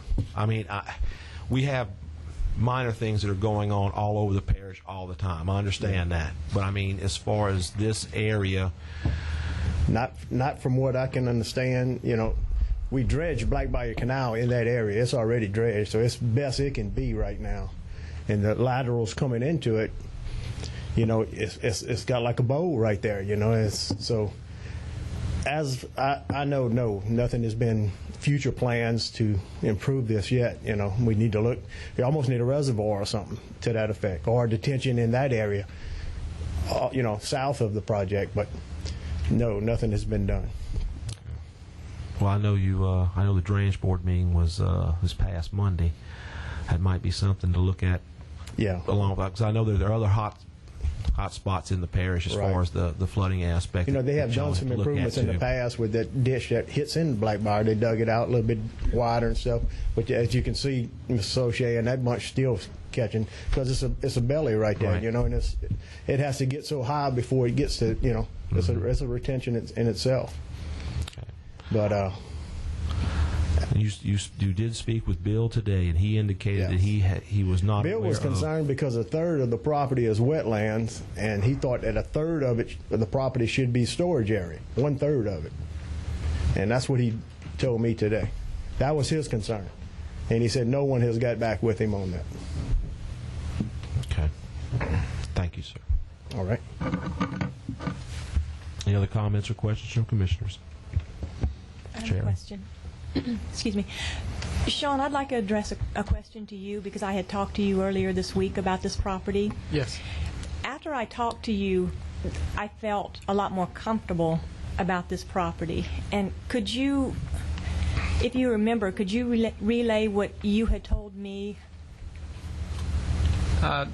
Yes. I believe one of the key issues is, as Todd Lambert just said, or Bill pointed out, that a third of this site, by looking at this site in the wetlands area, was used for storage. And one of your comments was, how is Track A, by me looking at that size, kind of compensate for the wetlands area.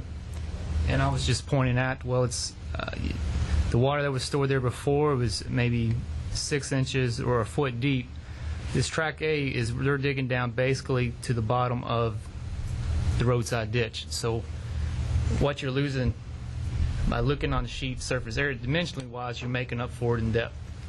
So I was basically telling you it's like having a large flat bucket that we're used for storage. Now we're creating a little more depth, therefore we can shrink up the size on the plat. So I believe that was one of your concerns, is how are those two supposed to be equal? And that's one of them. And your other question, is the servitude enough for these ditches? And reply back, it met the ordinance required width and actually exceeds it by a couple of feet on each side. Thank you. Any other comments or questions? What's the wish of the commission?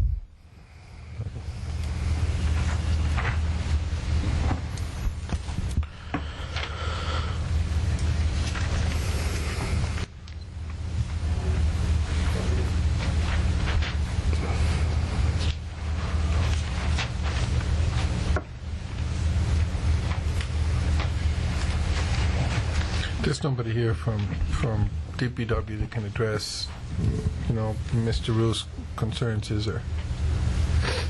No, we don't have any DPW representatives. It's unfortunate.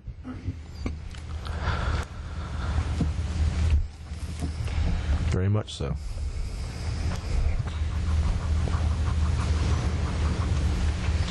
Well, I guess in the interest of fairness, I'm going to, consider the possibility of maybe postponing this thing 30 days, and so Mr. Rule or somebody from DPW can come and address some of the issues. I mean, I hear they've met, I hear they haven't met, and I'd like to hear from the horse's mouth whether they have and haven't, whether it satisfies their concerns or not. You offering that as a motion? I'll offer that as a motion. I have a motion to defer. Second. By Julio Dumas, seconded by Steve Barrow. Steve Barrow.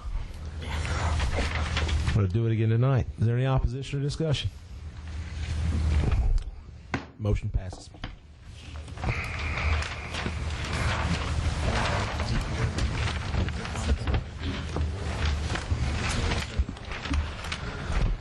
Item 8C, Belle Maison.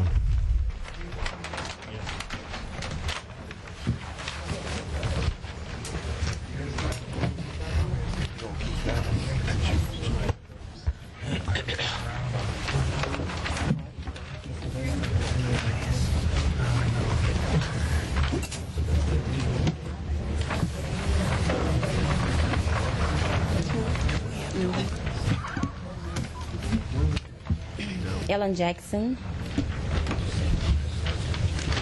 with McLean and Associates proposing this development.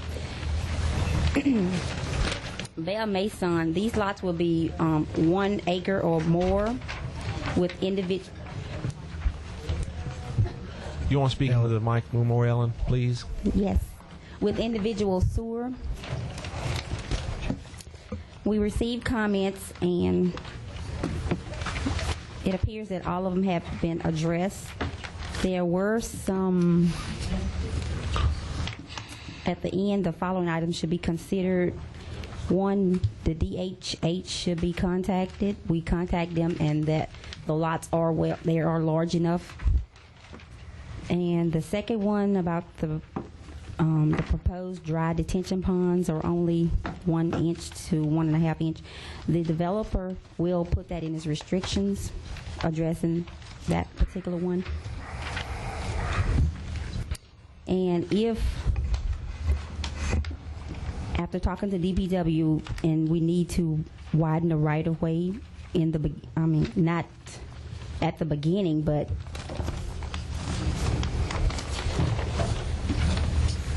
as the road get into Belle Maison, we can increase the right-of-way there, but as far as the entrance off of William Finklin, that is the actual right-of-way itself. And asking for your approval. Comments, questions from commissioners?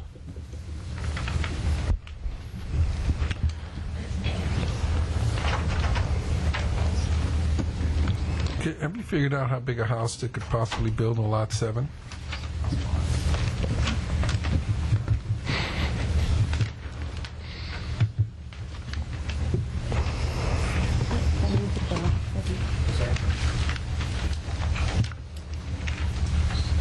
Because taking all that away, now you want to know if you had plans. Lot 7, our initial intent is to have minimum restrictions of about 3,000 square feet for the entire subdivision.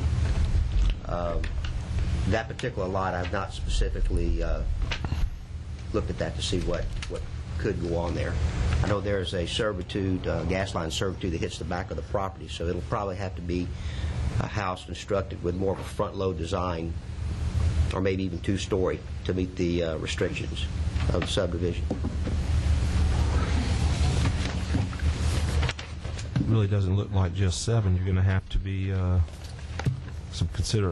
maybe less consideration for number 6 than number 7, but looks like number 6 is going to have to come into play too.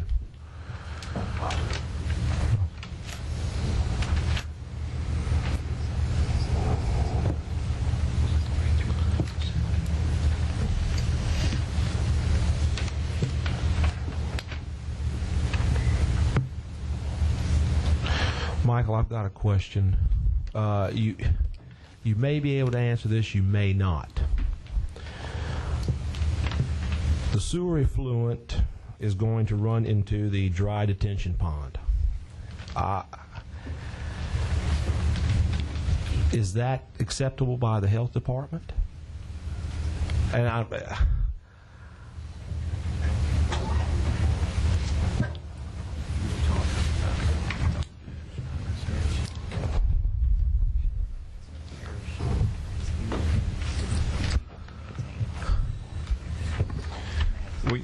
we talked to I don't think that we talked to DHH about your question, but we did talk to them about these individual systems discharging in, and their response was as long as it was in a DPW maintained servitude from the lot to the outfall, right, that they would be okay. I don't know that we necessarily discussed whether or not they could discharge into a dry detention area. We generally do not look for those DHH issues, so I don't want to say this with any type of authority, because we generally rely on the applicants to get their sewer issues straight with DHH. Okay. I just happened to notice that, and it is a logical observation that they're going to have sewer effluent into a dry detention area, and what that may tend to want to grow. Well, it's kind of a contradiction. It's a dry retention area, but you're going to run your sewer effluent through it. So, DeWitt Ladner, I may be able to help you. I think basically that's going to act like an absorption field. I know it's going to be dry, but it's just a kind of a bowl. It's a foot deep. It's not a very... DeWitt, this is South Louisiana. If you dig 2 feet down, you hit water most of the time. Well, when it rains, it will flush out. But, it is clear, supposedly. It's supposed to be clean effluent coming out of your mechanical plants. I know I've heard all the spiel on them. Would you drink it? Of course not. What? Neither would I. But it's clean, isn't it? Well, it meets state health code.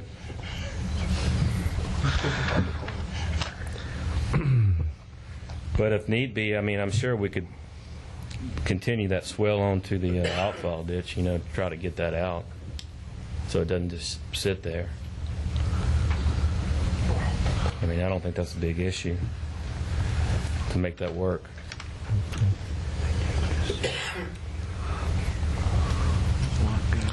I'm also a little concerned, another comment dealing with the utilities.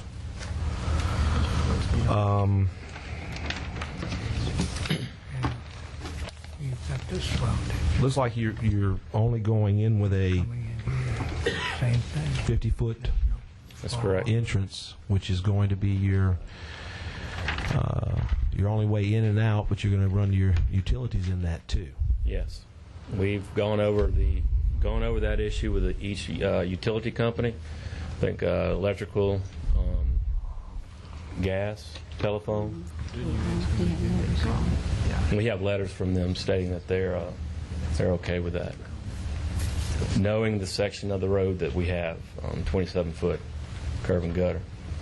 Okay. Well, I've got a question about that. I didn't Yeah. understand this comment. It says as they're okay with it as long as the parish grants them permission to do so. I didn't quite understand that. That was the comment I was actually looking for. Okay. Well, I mean, if y'all grant them the permission to put their utilities within that 50-foot right-of-way, they can do it. They have no problem doing it. What it means is that Bell South will have to get a servitude from the parish to put put their wire in the parish road. Okay, but we're talking about water and gas and what else? Water, gas, telephone. So all of them will have to get servitudes. And they're all underground utilities? Yes.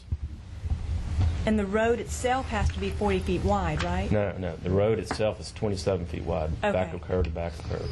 Okay. So they won't have to tear up the road if they ever have to do any maintenance on the underground utilities? They shouldn't have to. They should have plenty of. That's one of the reasons we got that letter. They don't want their utilities under the road. Okay. Well, I'm not just thinking about the road. I'm thinking about also any thinking about drainage as well. I mean, you got a lot of stuff going on with servitudes.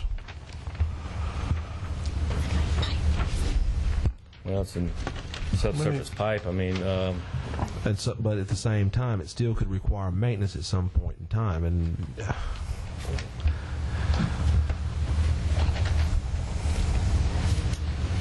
You have 27 road, you have 23 feet left.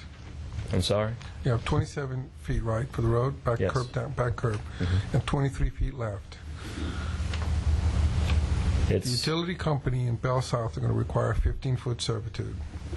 They're not going to want the drainage, any subsurface drainage inside their servitude. It's the way they work.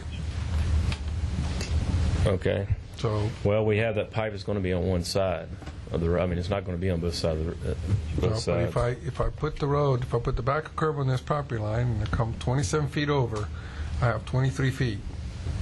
I have 15 feet that Bell South and Entergy are going to want. That leaves me with 8 feet. Where am I going to put my subsurface drainage? You've got 11.5 feet on each side of the road. Well, then And you have they- a problem because Bell South is going to want 15 feet, free and clear. Well- No road, no drainage. No, that they didn't say that though.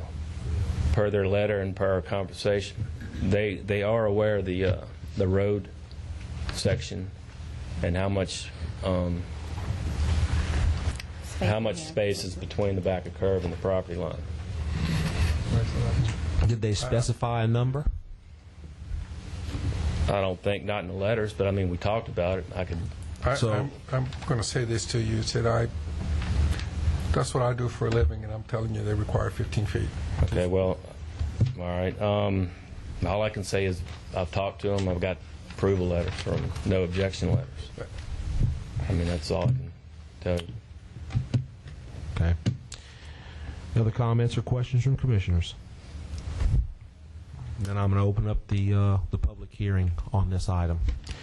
Anyone wishing to speak on this property, please come up, sign in with the secretary, and you'll get your 3 minutes to speak.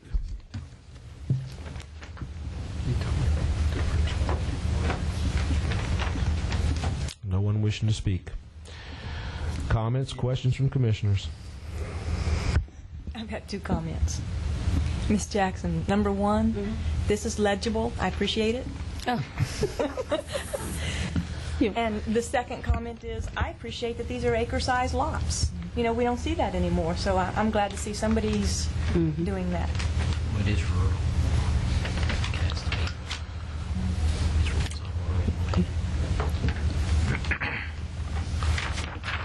Any other comments or questions from commissioners?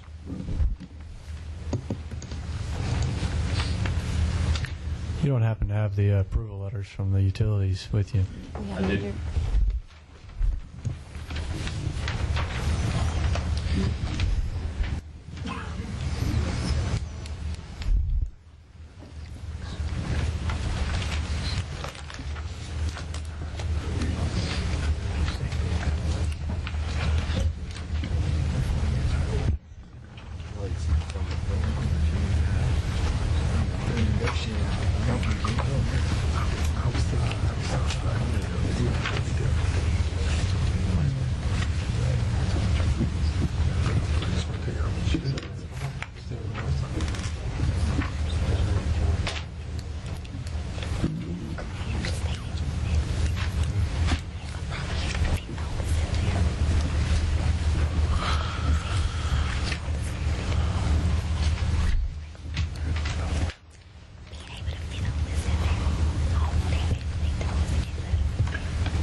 Well, even with a letter stating that they're consenting, I'm still not comfortable without knowing actually how much footage they're going to require for servitude. We're you've got 50 foot here. You've got a 27-foot road. There's 23 feet left. You should have X amount that's dedicated. Even though it's subsurface, there is dedicated drainage servitude. And then whatever's left over, we've got 3 or 4 utilities that's going to have to fit into that amount of space. Now, if they are not going to get the amount of space that they require, where are you going to come up with the extra footage? Because I don't see it.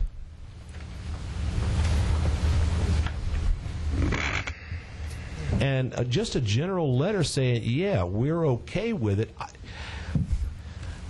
The question that doesn't get answered is the one that doesn't get asked. Now, if you didn't ask specifically how much footage they required for a servitude, they're not going to tell you.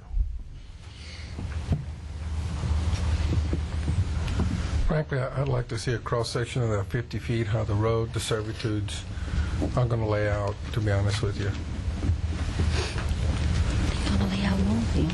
And I would also like to get a little more information as far as the sewage effluent into a dry retention pond. I'd kind of like to hear what the health department thinks about it. I'm not trying to take over the health department's job, but I certainly don't want to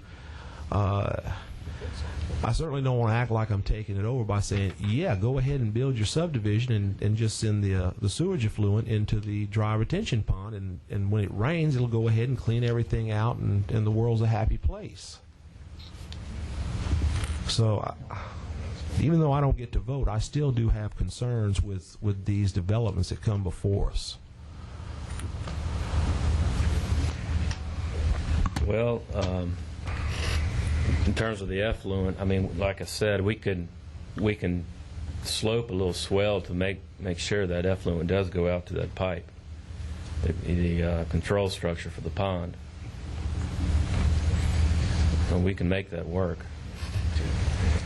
The issue again with the utilities, when I talked to each utility company, I told them it was a 50-foot right-of-way with a 27-foot street in there, and we were going to have. And I went over the utilities that we had, and I received those letters from them. Now, I could send them a typical section with a... Billy sent them a cross-sectional drawing. He did? Of the 50 Okay. Yeah, showing where each utility was. Sent them a cross-section, a road cross-section. he did it on a CAD, sent us in a file, emailed us the file, and he sent that in turn he sent that to each utility. So they knew exactly where everything was on that cross section. Okay.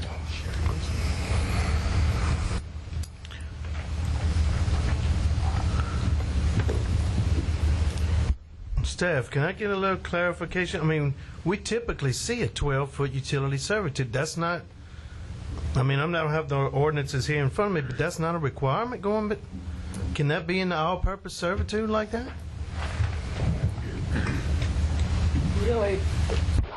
Really, there should be some comment from DPW if they have a problem, because they're the ones who have to maintain the right-of-way. Well, I understand, and I see the 12-foot utility servitude in front of the lots, but it stands to reason that you have to have that to get back there to the lots. I mean, that's not a defined requirement. Well, it's a standard procedure, but it's not actually a requirement. But the norm is not to have this type of entrance where you have just a 50-foot right-of-way leading whatever distance it is to the rear where the lots begin. I want to read a letter. I want to read one of these letters out loud. Dear Mr. Townsley, and I'm not going to call out the particular utility, has no objection to limiting the right of way, or to limiting the right of way of 50 feet for the entrance of your new subdivision that you are developing on William Ficklin Road in Ascension Parish. It is my understanding that a utility servitude should be included outside of the right of way. If parish officials give the approval for this variance, the utility will be glad to work with you on having utilities installed. That's a very broad and general. They have no objection. They're stating clearly in here, this individual, it is my understanding that a utility servitude should be included outside of the right of way. Yeah, ordinarily, yeah. So I don't think that they clearly understood they got the whole picture here from what I'm reading. And frankly, what I'm for the most part, what I'm able to go by is what I've got in front of me here. And that's it. Request a variance from the parish? Is that the way it read? Nope. If you allow this, then they will. Because ordinarily you would have a 12-foot utility. If we allow this, then they will go ahead and say, well, we agree because the parish lets you do it. This property has. And if something goes wrong, then they will come back and say, well, we allowed it because the parish said we could. That's he said, she said. Here's another problem. You know, we don't have the authority to grant a servitude to a utility company. So if we did this, you know, we could potentially be putting the parish in a position where, like, that they'd be forced to grant the servitude. They may not otherwise want to grant. I think you need to go back and address these more specifically. If this property had more frontage, more than 50 feet, we wouldn't be asking to put this in there, but this is all that it has. Ellen, you know as well as I do, that's one of the risks you take with land speculation, and that's what this is. It's land speculation, just like every development that comes before this commission. You know, we can't help what the shape of the pieces of property that come before us are. Yeah, that's right. We have to work with what comes before us, and that's what we're doing. And there's an issue here. Well, that's not your fault. That's not our fault. That's just the way it is. To get that variance that comes from DPW, is that correct? To get which variance from DPW? To allow utilities within the right-of-way. That's between DPW and the utility companies. We have nothing to do with that. One more thing on this. I mean, to revoke a servitude by ordinance, it has to come in front of us. So how does this end up on a plat without a utility servitude? I don't understand that. How can that happen? If the adjoining property owner adjoining the 50-foot strip, or 50-foot right-of-way, doesn't want to dedicate a servitude, there's no servitude. There's only 50 feet. But that's what I'm saying. I mean, if we have to have a 12-foot utility servitude on the front of the lots in the subdivision, and nobody can revoke a servitude without coming before us, it would stand to reason that you would have to have the utility servitude on this plat going back. No, not unless the ordinance requires it. Normally you would, if they've been able to acquire a servitude. But this one, it would have one, but it would be running along William Ficklin Road. It wouldn't run straight back. It would just be off of William Ficklin Road. But has the adjoining property owner agreed to dedicate a servitude along the side of the new street? Have you approached him? No, because after we obtained the letters from the utility companies, we thought that was enough, because at pre-app, that's what we were told to do, and that's what we did. At pre-app? Yes.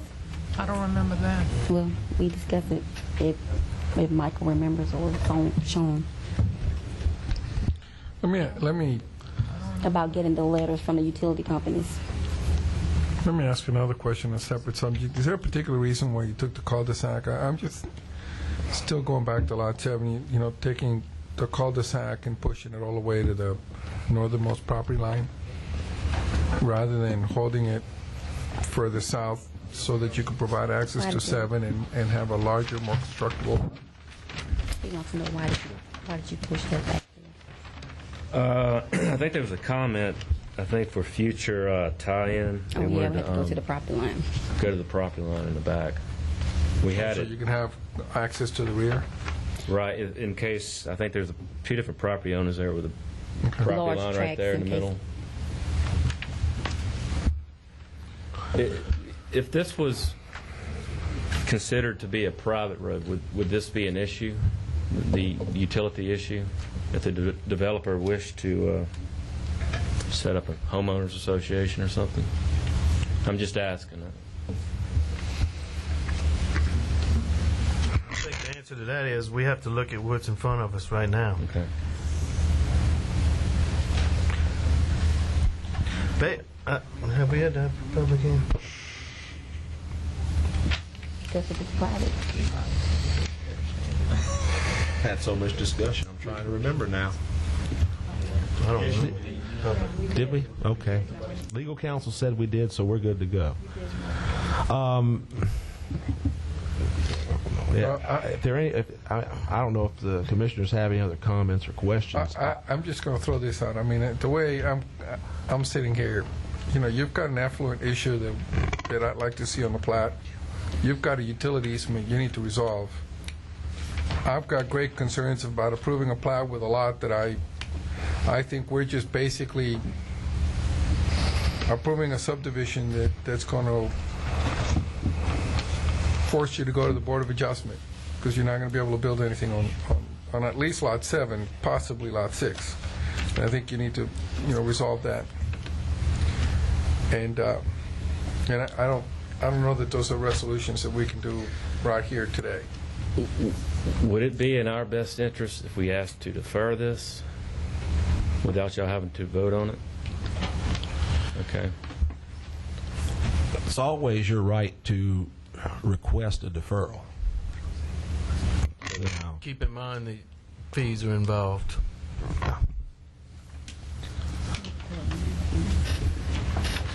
If they request a deferral, do we have to make a motion on it?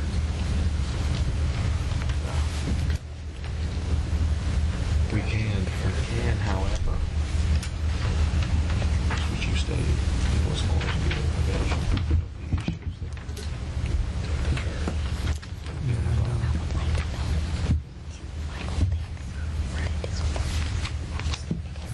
In this particular matter, the public hearing has been held and no one spoke, so y'all could defer it to resolve these issues and not have a public hearing on those issues if you'd like, because you've already opened a public hearing, closed it, and no one appeared. So if you want to defer it to have specific issues addressed, I don't think there's a problem with that. Okay. All right, well, if that's the case, I'll move to defer so that the applicant may resolve the affluent issue as as the commission has indicated. The adequate utility easement in the matter satisfactory to the parish and to the commission, and resolve the issue, the question of constructability on lots 7 and 6. I have a motion to defer with condition. Second. By Julio Dumas, seconded by Steve Barrow. Is there any opposition or discussion? For a point of clarification, that's the only issues that we're going to bring up to address next time. That's why I said if we're just going to do that, we don't need a public hearing next time on this, and that's what should go to old business to be addressed under those bases, and that's what strictly those issues that have the reason for the deferral. Right. Is that what we're doing? That's what I wanted to. That's exactly what I understood you to say, and that's what my motion is intended to do. I don't want to say what you can do or you can't do. I'm just saying I think if you do it limited to those issues, because basically we've had no issues of traffic or drainage here. We're just basically trying to resolve some technical planning issues as to the plat, and that's what I want. If that's all you're going to do, I think you can defer it to next month under those circumstances if that's all we're going to address. Is that the wishes of I just want to make sure that's the wishes of the commission. Does everybody understand? Okay. So I have a motion and a second. Is there any opposition or discussion? I oppose. I have one objection. Motion passes.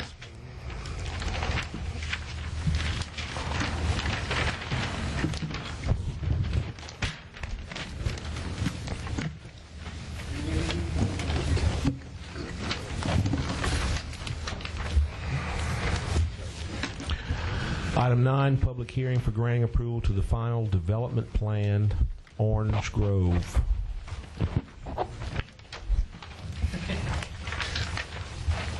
Good evening, Commissioners. My name is Derek Murphy with Parish Engineering. We're here tonight to ask for your approval on the final development plan for Orange Grove. I think you have some handouts that ERA handed you today. As you can see, this project has been through several steps. It's been approved. The concept plan has been approved by both this commission and the council. Everything that we agreed to do with the amenities in the amenities contract with the council is also shown on this plat. We have addressed all of the Planning Commission staff's comments and the ERA's comments. There was a typo, however, on note number 3 that showed that the lots or the alleys were private, and everywhere else on the plat and the typical lot layout it shows it as public. So just for clarification, the alleys are considered public. Since you approved the concept plan, we have added an emergency-only access to Highway 22 as required by the fire department, and we've agreed to pay for a left turn lane into development at the request of the council. We ask for your approval tonight and are open to any questions you might have. Comments, questions from commissioners? As everyone's aware, this is a new ordinance. The first time the planning stage has come before us on a PUD. I've got a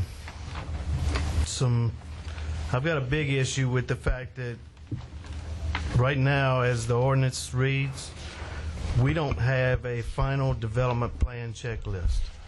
By all intent in the ordinance, and by upholding the ordinance, it directly says that we must use a development plan checklist to determine whether or not this planned unit development meets the intent of the PUD ordinance.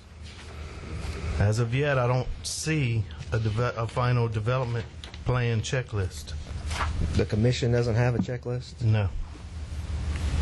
We submit a checklist with the... Okay, we did submit a checklist with the submittal. I think what Mike means is the commission, a conceptual plan checklist was submitted to the commission, which we reviewed ahead of time, and we went over it, and everybody, but it was officially accepted by the commission. There's been no official checklist at this stage, for this stage of the process. Okay. So that's he's referring to. Am I correct? As it's defined, I mean, they go so far in the ordinance as to define the final development plan checklist. It's got a clear definition. The whole intent of the ordinance revolves around this stage, us using that final checklist. We don't have it. Mr. Bardwell, the staff and the engineering review agent discussed formulating a checklist.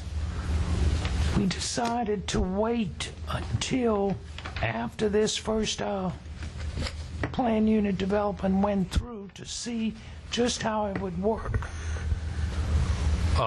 Sean Chereau did work up a checklist, and he furnished this to the developer's engineer. And they used that to make this submittal. Officially, there is no checklist, but unofficially, there is. We discussed it, and I told the chairman that it was decided that we thought it was best, because of it all being a new process, to wait and see how this would actually go about before formulating the checklist officially. The problem I have with that is the fact that we have an ordinance that was written that says that we as a commission must use that checklist. And for this being the first time that we're going through this, I mean, it's obvious that we're going to have issues and come up with things along the way. I don't think by the intent of this PUD ordinance that we can move forward without it. I can't say, in my mind, I can't say that we do one without it and then start using it, when the ordinance clearly states that we must use this checklist. I think the legal counsel would have to answer that, whether we can or not. Well, I think that if we don't have a PUD checklist, that you can't punish the developer for that reason.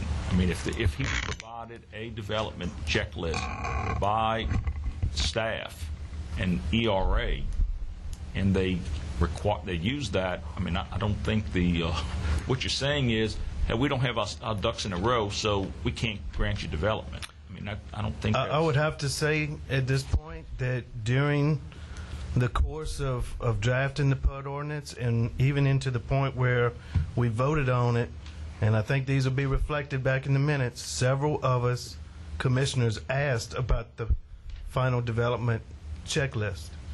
And it was stated at that time that it wasn't drafted at that particular time, but by the time we needed it, it would be drafted. that still doesn't change my opinion that that's our responsibility. How are we going to hold somebody else, the public, responsible for us not having our responsibility? At the same time, I'm going to ask it, just because an ordinance is law, and it gives the commission the ability to, the intent of the ordinance says to use it. How can we use it and uphold the ordinance if we don't have it? Well, I think they have a checklist that was used by staff and ERA. That's what they were given, and that's if there's any questions of whether they complied with it or not. Mr. Barrington, Charles, let me clarify something for me. You're telling me that staff and the ERA developed a checklist, and you call it an unofficial. Why is it unofficial versus official? Because the commission didn't review it and approve it? That's right. Okay, but you developed a checklist and you gave it to the developer, and the developer followed it, and both staff and the ERA are prepared to go on the record and say you're satisfied with it? With the submittal, yes. Well, Michael?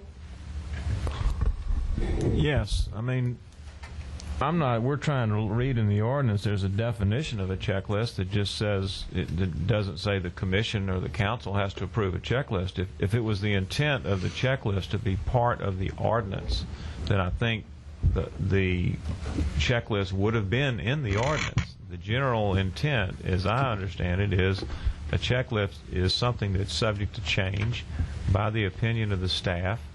It changes over time, and therefore it's not part of the ordinance. It's made to be more of a policy that you can change over time without having to go through council. But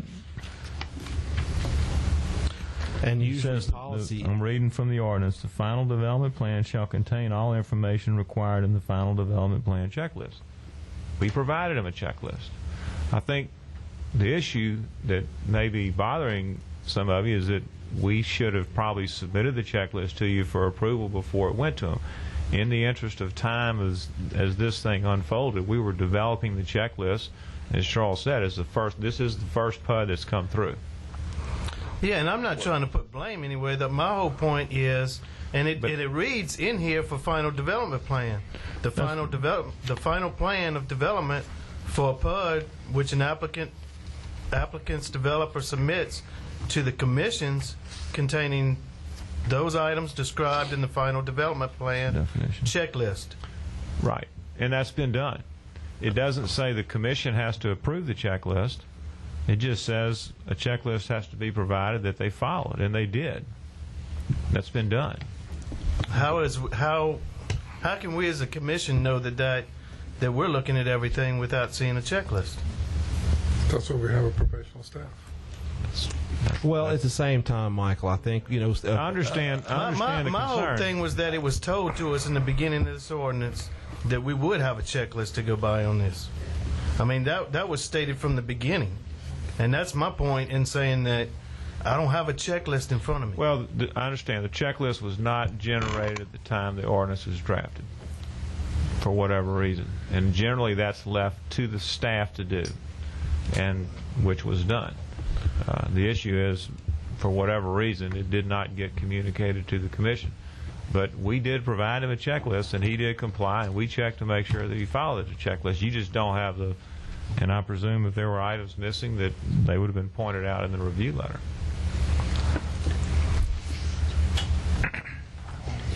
I think everybody understands that, Michael. The thing is, when the conceptual plan checklist came up, we reviewed that. We looked at. We knew about it. Okay.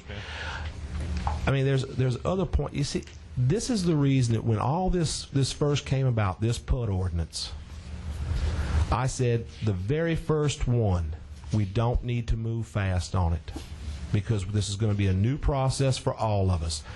If the developer's in a hurry, I can't help that. We need to make sure that we have all our ducks in a row. And I'm not just talking about staff and legal counsel and ER. I'm talking about the commissioners. Right now, we've got new commissioners up here that have no idea what has taken place with this PUD so far. They have none of the background information. I remember also, at the time, there was 2 or 3 commissioners that wanted to make sure that Charles Landry was present at each stage with the very first PUD, since he is the one who authored it, to give us advice, let us know, yeah, this is the way it's supposed to work, and so forth. Now, that's not saying anything against you, O'Neill. But we haven't had Charles Landry here. I'm kind of curious why. I mean, I kind of get the feeling that when we make a request like that, it's not really being taken serious. I don't have a recollection that maybe there was a meeting I wasn't present at. I have no recollection of that commitment. I mean, this PUD's been going on since April. This PUD's been going on since April, but we are just getting it back now. It's right. Coming back before us now. I understand. So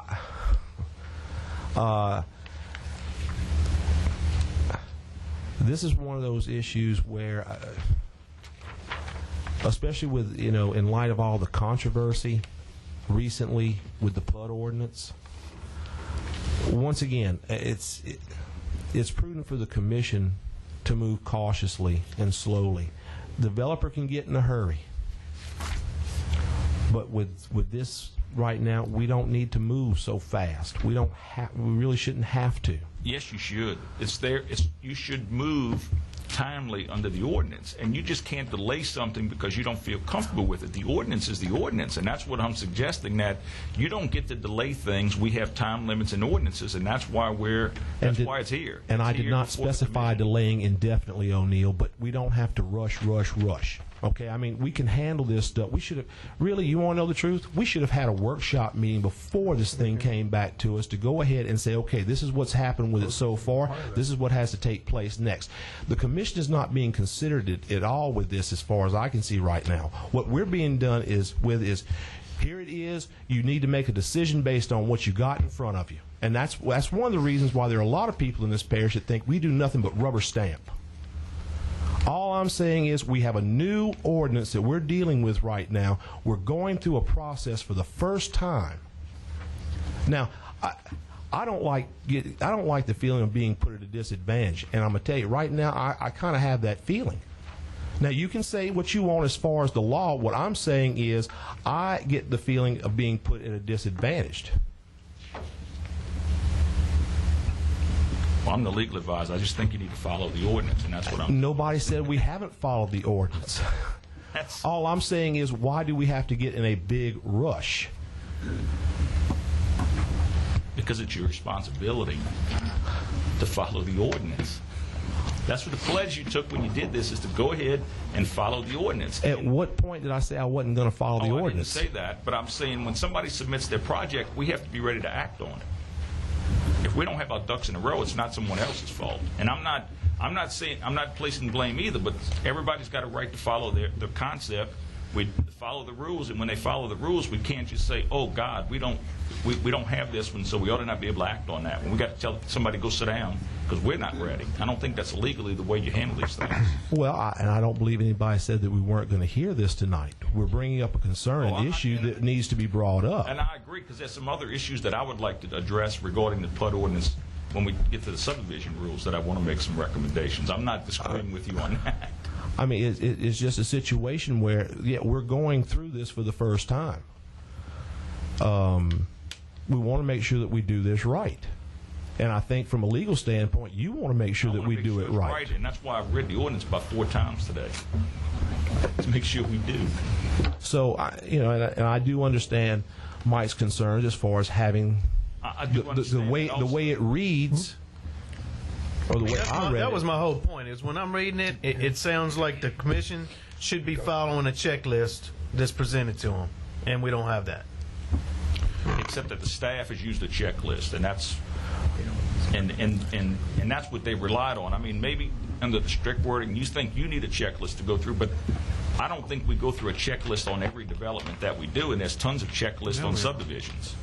But this one is specified in this ordinance, and if we're going by the ordinance, then... And the staff has said that they've used the checklist and it's been followed, and that's... I mean, I'm not gonna... I don't want to... I understand your position. I don't want to keep beating on it either, but we do have checklists for other subdivision stuff. Yeah.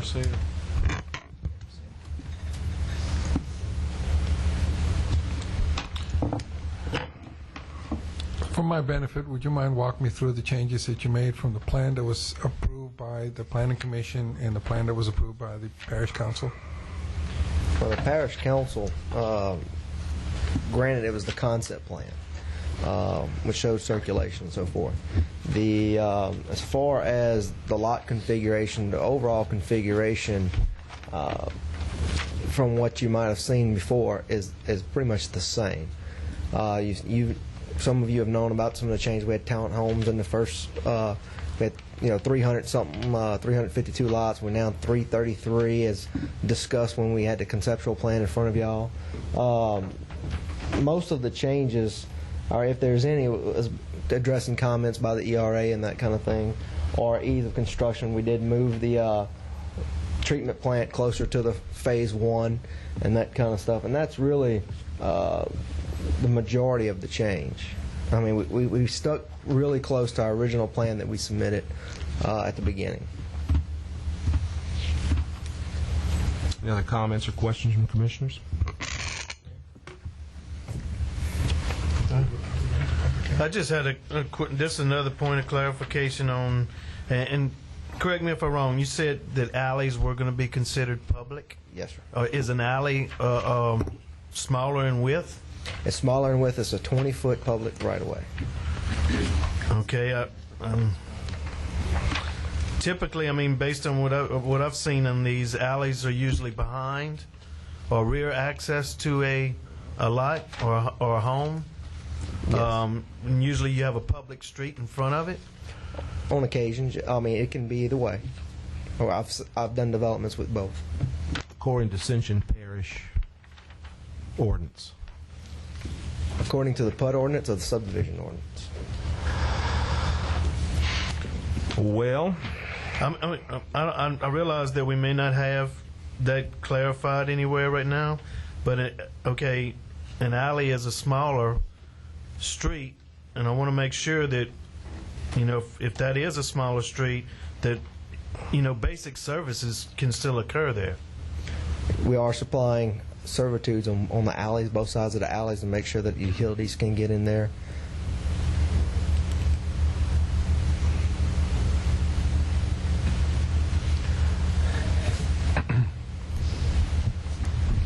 That's all I've got for right now. Let me ask you a question. Have you provided the drainage servitude through Track A and B to accept the off-site ditch located behind slot 117 through 129?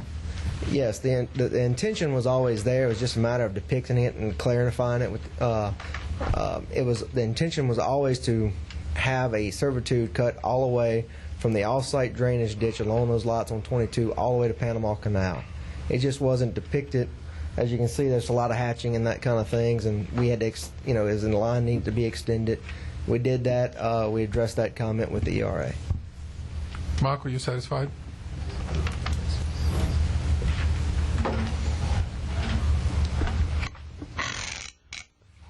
Back on the alleys one more time. Like lots 68 through 101. They're different in the fact that they don't have any public road. For the sake of what I'm calling a public road is something other than an alley. They don't have any public road in front of them. So I guess one of the questions I have: would you be willing to make alley E a wider, you know, the same size as your other public roads in the development? I'd have to ask the developer on that.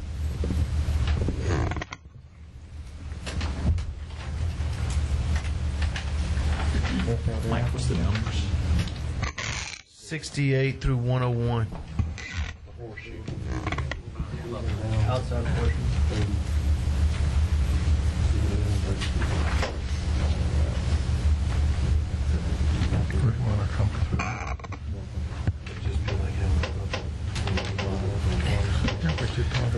Access track over to If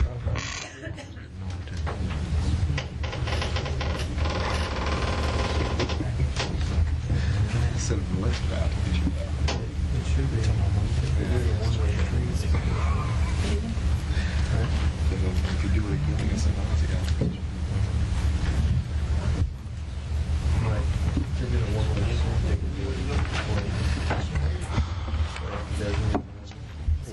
That would work too.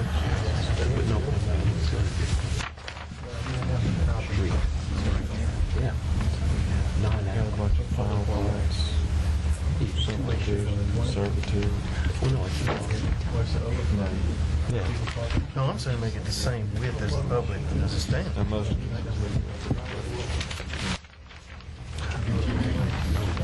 Can you give us 1 second? We're going to check with legal counsel. This is also a CDD, and the CDD has public streets. It was approved by the council.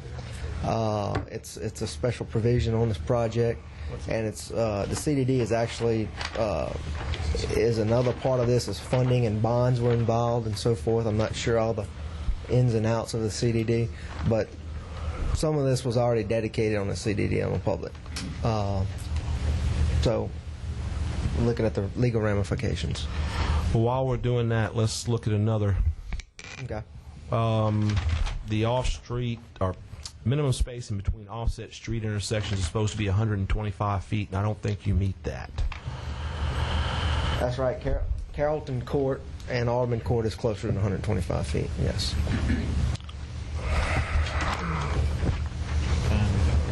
The reason for that is, of course, the green area in the middle of Carrollton Court. We could have extended Alderman all the way in. We wanted a green area there for the use of the homeowners. then I'm going to ask staff. In this case, we would be granting a variance to that. We can't. What? You don't have to grant a variance as part of the PUD. It's not a variance. You can approve the PUD like that without granting a variance because it's a PUD and not a subdivision. That's right. Yeah, I have the. See why I want to go slow? I have the language here if you want me to read it to you.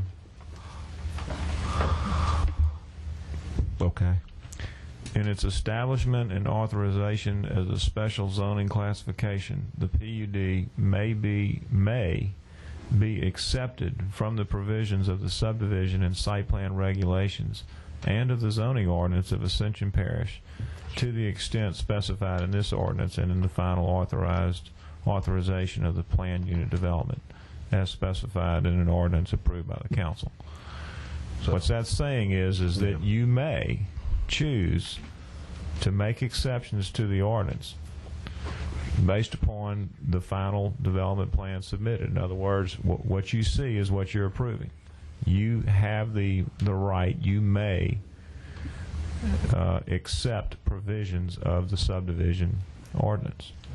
All right. So even though the subdivision ordinance is 125 feet, it doesn't have to be followed to the T, but you can make your own judgment looking at the plat in your own discretion as to whether or not you think it's causing a problem.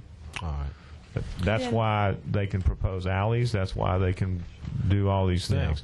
Yeah. Doesn't mean because they propose it you have to accept it, but they have the right to freely propose what they want. You have the right to freely accept what they propose.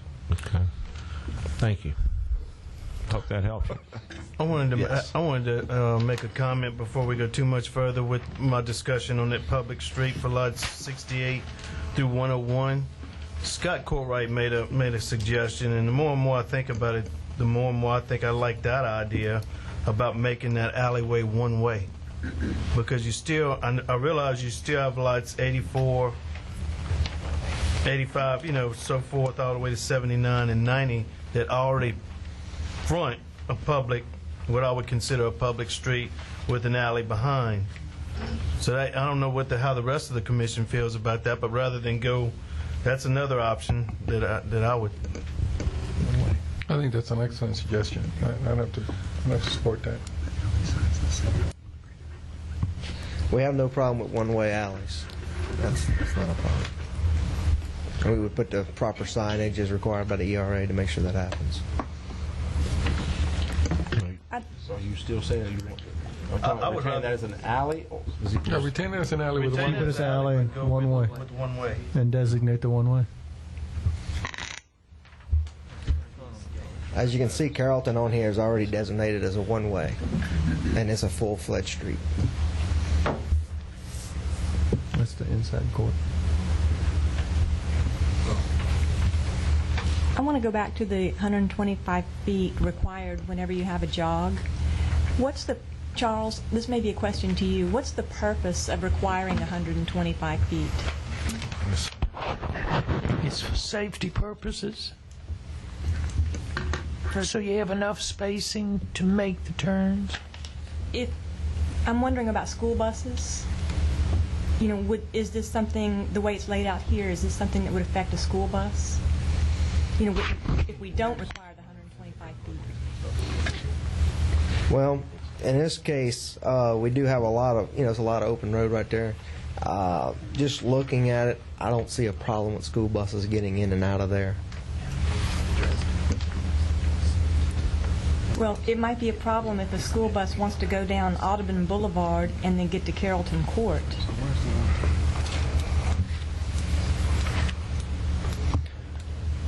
Well, without actually turning templates on it, just by looking at it, my professional opinion, it's not going to be a problem. You think it's not a problem? No. And we can run turning templates on it for the ERA during the construction and make sure that that's not going to be a problem. And somebody may have already looked at it, I don't know. We did look at some of those analysis in the early stages. I'm not sure on this actual configuration. There were some changes in the beginning. But just by looking at it, looks okay for a school bus to go down. But again, without running those templates, just professional opinion, yes, it's not going to be a problem. I have a question for you. On some of the roads, like if you look at East Poydras, where it hits, East Poydras and LaSalle, the corners there are pretty much 90-degree corners, and when you get down to Alley C, it's kind of curved when it comes out. What is that? Just a drawing thing, or is there a reason that some of the curves or some of the curbing is straight and some is curved when it meets Major Drive or Major Boulevard? You're asking about Alley C and D in particular? Yeah, well, when LaSalle hits North Borges Drive, all right, it's a 90-degree on the corners, right? That's correct. You come back down North Portras, at where Alley C hits North Portras, it's a curb. It actually comes in right at the end of that curve. They are tangent. They are coming in perpendicular. So there's an engineering design reason for that. Yes. That some would be a 90 and some would be kind of a. No, they all coming in perpendicular. It's just the degrees of I mean, it's like if you look at LaSalle and North Portras has a longer tangent than the others, but even the curves come in right at the right of way as a tangent. The roadways themselves come in at a tangent, perpendicular to North Portras.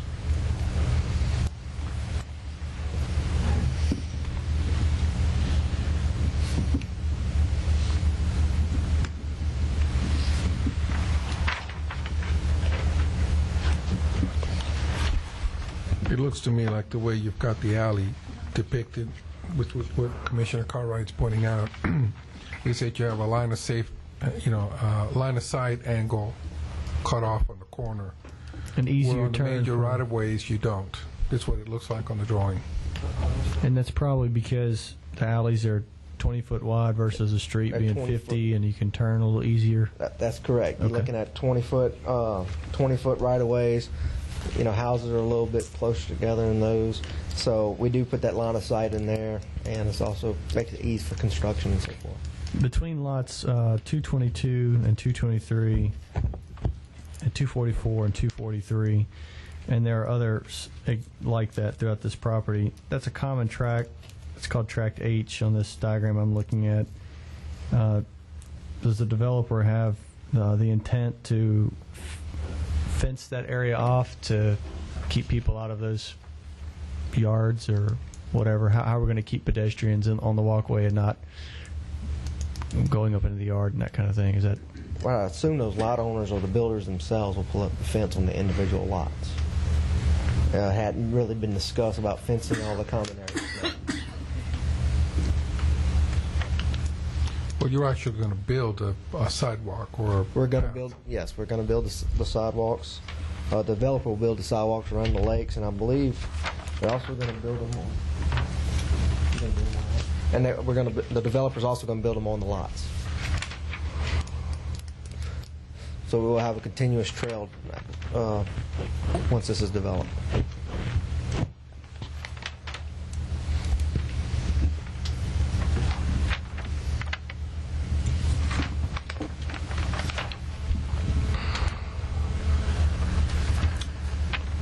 Did you have the answer that you were looking for, Scott?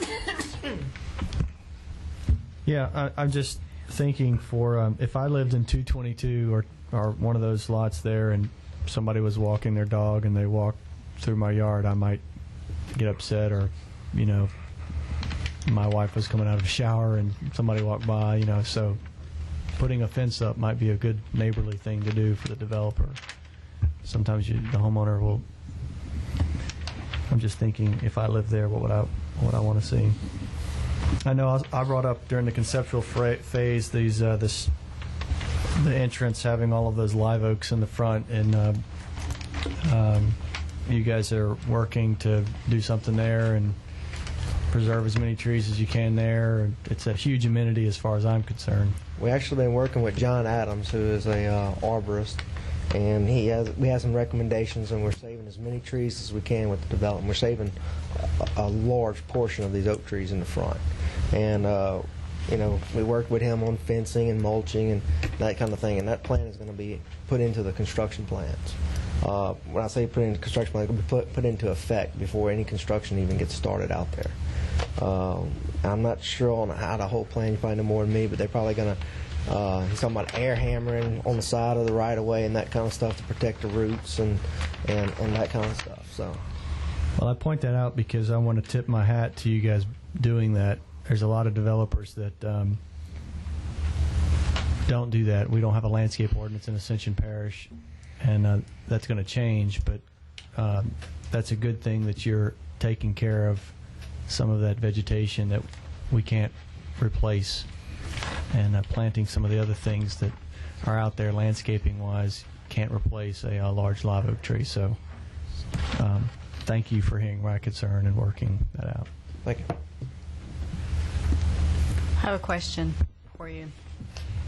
I noticed there's only one entrance into this subdivision, and you have 333 lots. And I talked to someone about a second entrance. One of my questions was, why could you not put a bridge over in the back over the Panama Canal onto Panama Road? And I would just like you to answer that. It's for the other commissioners here. Well, there's several issues. The main one is that we would have to totally revise the concept plan, go back before you guys, have it approved and the council. The concept plan showed circulation, and it didn't show any of that. The other thing is there's a large amount of pipelines. There's a lot of green area over there, and to cross all those pipelines would be pretty prohibitive. Those guys, they're on top of each other, and they do have some pipelines right along Panama Canal. Just the amount of permits that would be needed is very cost prohibitive. The geometrics of it itself, the Panama Road is real close to Panama Canal. To actually, almost have to have the stop sign on the bridge itself, which is some safety issues in itself and things. And Panama Road is a substandard highway. It's only about 18.5 feet wide. So there's a lot of concerns there. We do have an emergency-only access actually straight from the fire department into the development coming in on Alley A. That was a requirement by the fire department. We do have a 20-foot access servitude. It does extend all the way to Highway 22 in case of an extreme, any kind of emergencies and so forth. So we are providing that emergency access. Is that going to be gated from Highway 22? At this point, I don't think it's going to be gated, no. Okay. So what's going to prohibit? Nothing will prohibit people from using that if they want to.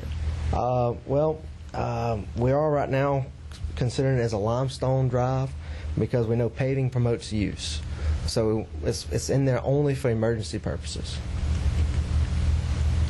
So if one of Scott's live oaks go down across the front driveway, you're pretty much stuck in the mud.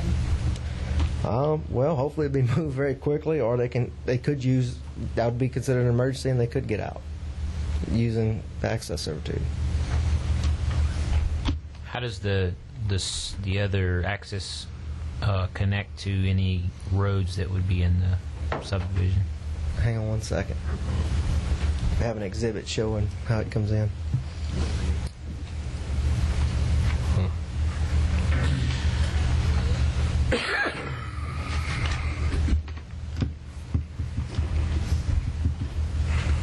It actually ties in at the end of Alley A here, which is a 20-foot public road back to the alleys. And we have so the limestone road would come all the way out and go over. And that was a requirement by the fire department. They really wanted this. They wanted a way to get into the subdivision without going on Highway 22. And so that's what we provided. And from my understanding, they were happy with it. The developer talked to them. We are providing a 2-bay, firehouse, expandable to a 4-bay as per the amenity contract. And this was another stipulation that they asked for. What's the other orange block on your drawing there? That's a sewer treatment plant. Okay. Now, you're drawing, they can get out on Highway 22, right? Yes. I can't tell from that. Okay. Yes, they come up here and turn and go on Highway 22. Well, but they're up there right off 22, right? The fire department? Right. Yes, it saved them 2 seconds or 3 seconds or whatever, which in them, that's a big deal, to come right through here versus getting on Highway 22 and going down and getting into the development. And they actually serve the community, not just the PUD. That's correct. Okay. That's correct. And the owner purchased Lot 1 just for the fire department.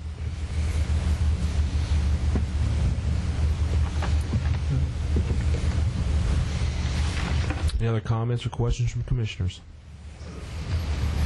And this time we'll go ahead and open up the public hearing. Anyone wishing to come up and speak on this item, please come up and sign in with the secretary. You'll get your 3 minutes to speak.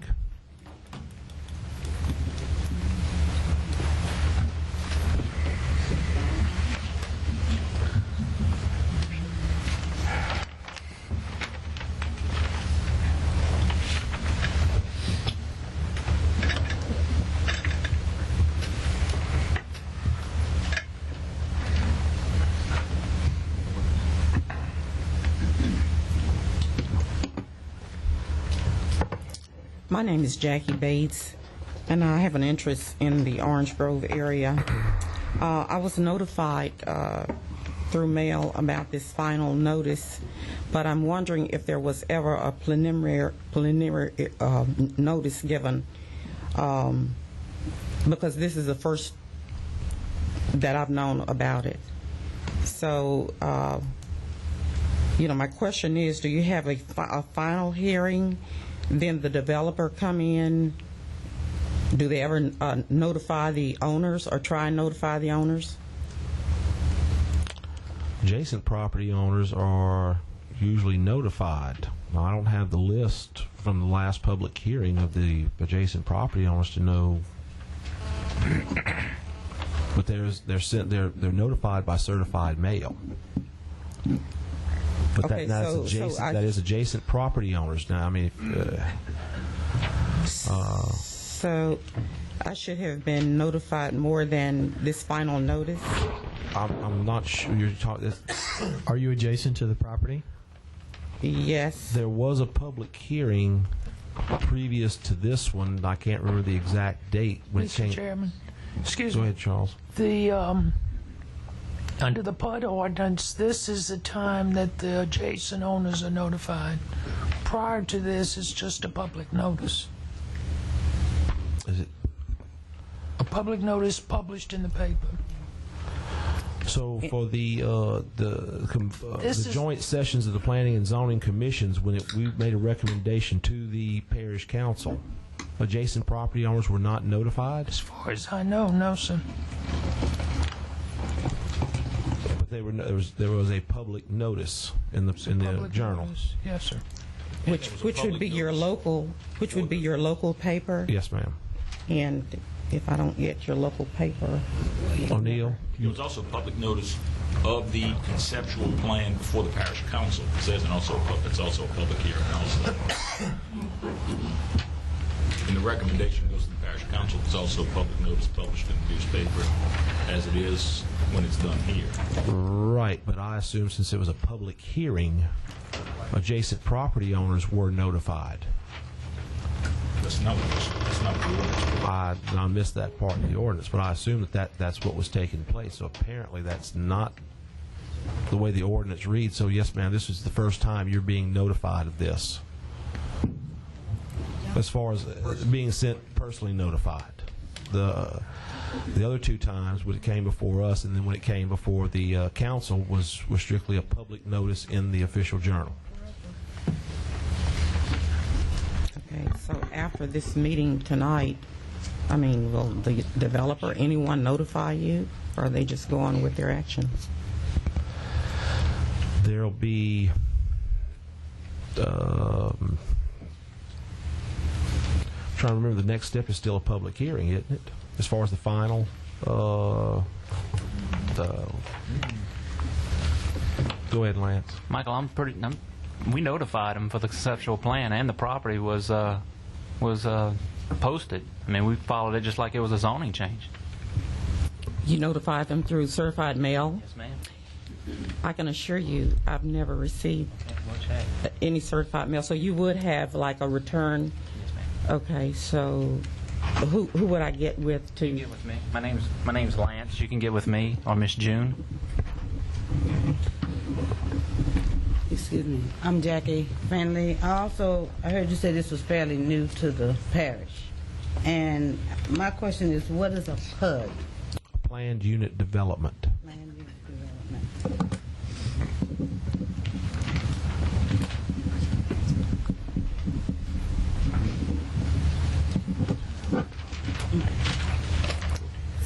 Thank you.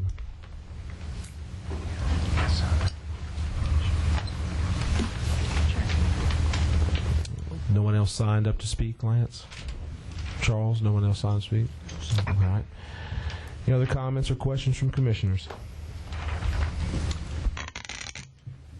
Trying not to. I just want to make sure I understand clearly.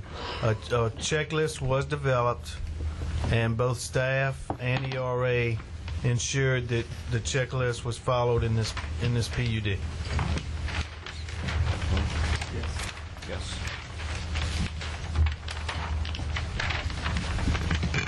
That's all I've got. Any other comments or questions? What's the wish of the commission?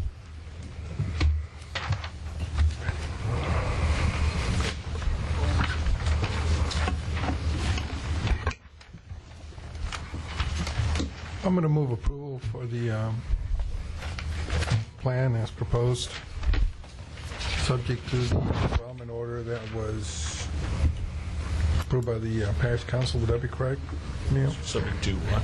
The development agreement. Right. Approved by the council.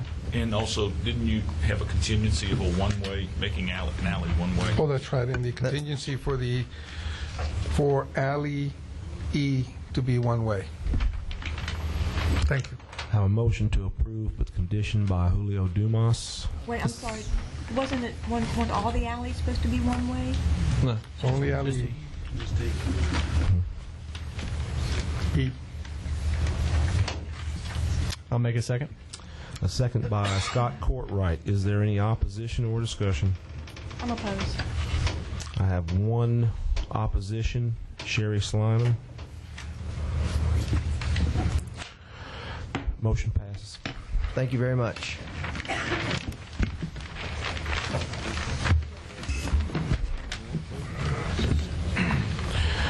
See item 10, public hearing for granting final approval to the following subdivisions: 10A, Acadiana of Ascension. Ms. Kennedy. I'm Karen Kennedy with GWS Engineering. I'm here with Mr. Bill Wood Smith, the developer. This subdivision, the preliminary plat, was approved April 2006. There were a few contingencies of the approval, and we have incorporated those into the construction plans. We've included the acceleration, deceleration lanes, a landscape servitude along Babin Road, and there was also much discussion of several trees on the property, and the developer was able to save those.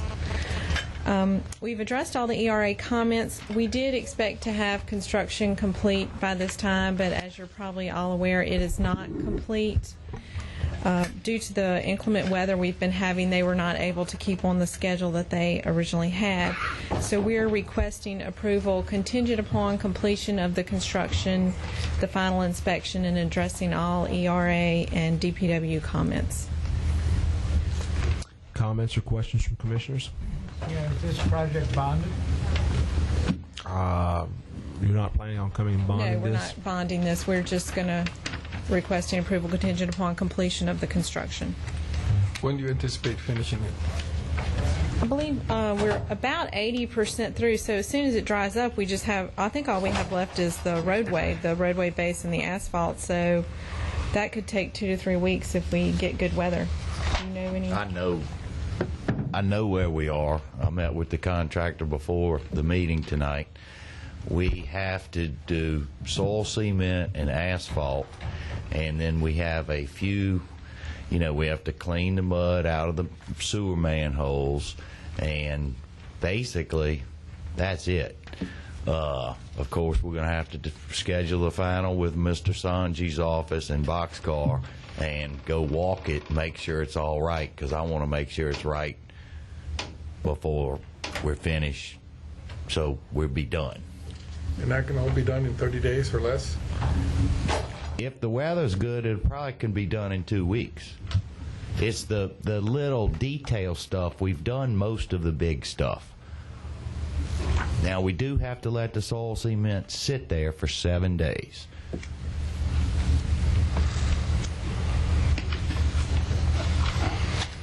Any other comments or questions from commissioners?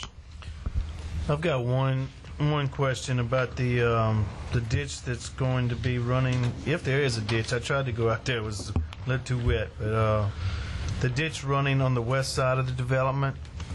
Was there any discussions with the homeowners adjacent about them also giving up a drainage servitude? Yes. I got the impression there was going to be 2 ditches there.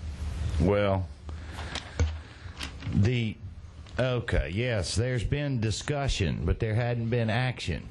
I was willing to work with the adjoining property owners to put in the ditch, so we both use one ditch, okay? Right now, I have to dedicate a 15-foot drainage servitude in the rear of these lots. I talked to all the guys, the adjoining property owners. I said, I can't just dig a ditch in your backyard. I said, you have to dedicate 7.5 feet, or you have to dedicate a servitude to the parish so we can make a joint ditch. Well, that means getting a surveyor and getting it to the parish and dedicating a servitude for the drainage. They all in agreement and want to do it, but I can't do it for them. They have to hire someone or get it surveyed and get it dedicated. And last I talked, I understand there may have been an issue with one of them, but I was under the understanding they wanted to do it. I was here 30 days ago on a zoning issue. I talked to Mr. Becknell, and the next morning I asked GWS Engineering to get in touch with those people and see if they wanted to hire GWS to do that. I hadn't heard anything since. And who all did you have discussions with this about? With the staff? With the staff? Yeah, with the planning staff here. Was all this discussed? I had discussions with the neighbors. Just with the neighbors? Oh, and I talked to Mr. Becknell about it. But it's not, I don't have the right to dedicate their property or survey it. And then there's also a building that was, I think it was 10 feet. I don't know. Basically, I told the neighbor. I don't want to, I just wanted a little clarification. I had a little background to this, and I was wondering why, if people were willing to. My understanding is we've got 2 ditches there now. And we had people that were willing to do this, and I don't know where the process got dropped, but anyway, we'll move on. Okay. Any other comments or questions from commissioners? Then we'll open up the public hearing. Anyone wishing to come up and speak on this property, please come up, sign in with the secretary, and you'll get your 3 minutes. And there's no one here to speak on this property. Okay. Comments, questions from commissioners? Sean? Yes. You're comfortable that the remaining work can be done and inspected and done in less than 30 days? From when I've drove past the site and from what I've heard and knowing the contractor, they can a good stretch of weather they can jump on something, but it's hard. I can't. You've got weather, you've got other issues that might come into play, but for what the pond's already been dug, rough grade curbs have been down. You pretty much got your site controlled somewhat drainage-wise, where you can really always have a place to work when it gets wet. So it's something that I've seen get done in 2 weeks, 2.5, 3 weeks or less.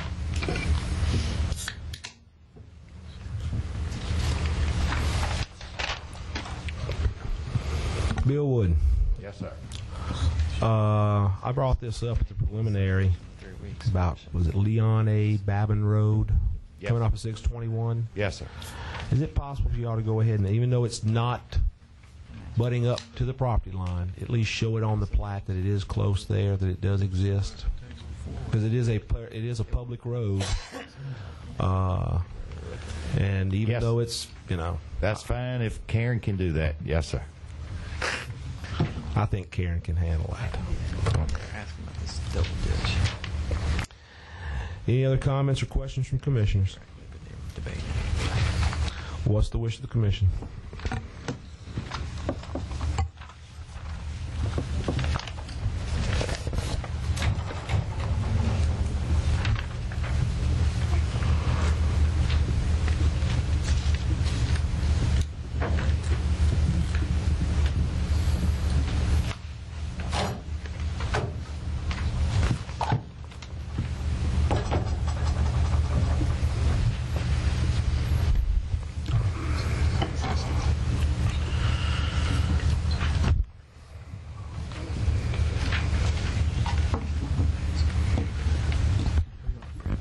Michael, do we need to condition it so that you don't sign it until the inspector, would you, or I guess that would be You the appropriate thing to do. You can. That's. I'm going to move for approval, provided that the chairman not sign the plat until such time as all inspections have been completed and all approvals have been obtained from the ERA and DPW. Have a motion to approve with condition by Julio Dumas. Second. Seconded by Mike Bardwell. Is there any opposition or discussion? Motion passes. Thank you. Thank you.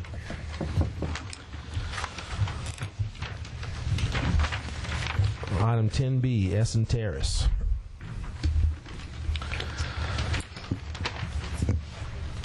This is another one of my projects, and we are almost, actually we started out a lot faster, but we're not, for some reason, I don't know what happened, but we got slowed down, and we are almost at the same stage on this project as the other project, except we are missing about 2,000 feet of curb, and they can do that about 1,000 feet of curb per day, my contractor. Okay. And we'd ask for your approval. Any comments or questions from commissioners?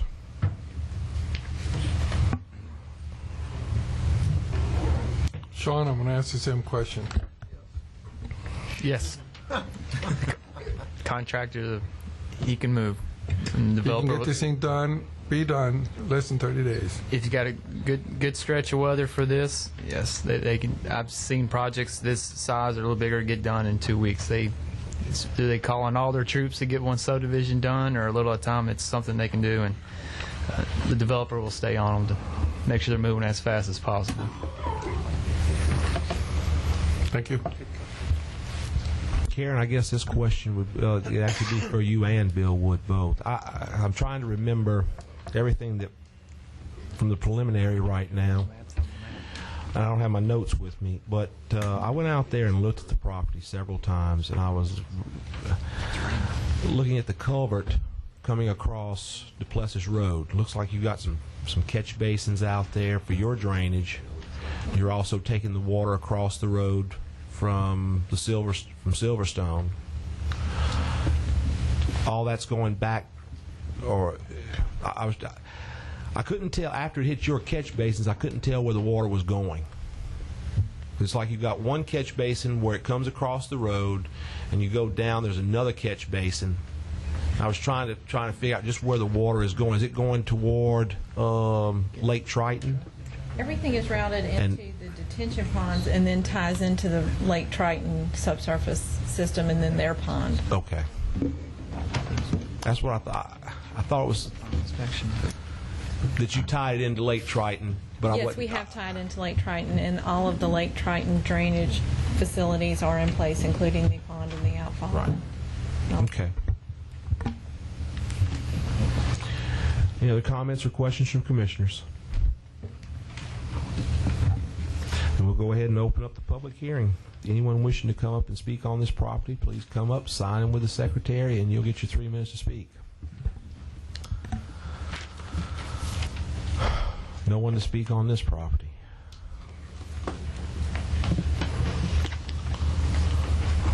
Any other comments or questions from commissioners? What's the wish of the commission? I'll go ahead and move that we approve contingent upon receiving final inspection, all staff and the RA comments being addressed. I have a motion. I have a motion to approve with a condition by Mike Bardwell, seconded by Julio Dumas. Is there any opposition or discussion? Motion passes. Thank you. Thank you.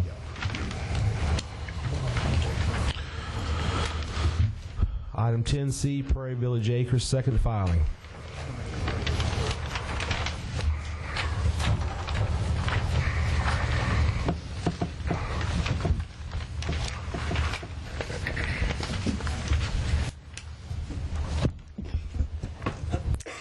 Ellen Jackson with McLean and Associates. Prairie Village Acres, second filing. We're asking for approval contingent upon the final inspection and all of punch list items being completed.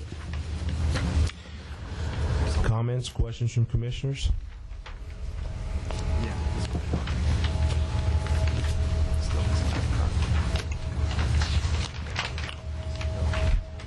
Well, I've got one. Brandon, have you been out to the site recently? I have not recently. Probably about 2 weeks, actually, is the last time I went out to the site. Okay. I've got a couple of pictures here. If you want, would you step up and take a look at them?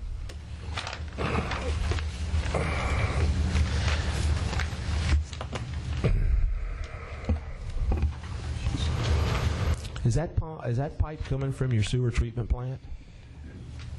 That's what it looks like to me. And actually, I called Charles Becknell to see if I was going to get any of these types of questions, because I haven't been out to the site in quite some time. And he did let me know that this might be a question that would be asked. So I called Tom Pertwee, who is the wastewater treatment. He's responsible for the installation and the maintenance of the treatment facility. And I asked him about it, and he did some checking, and he did say yes, it was dumping into the subsurface drainage for the subdivision.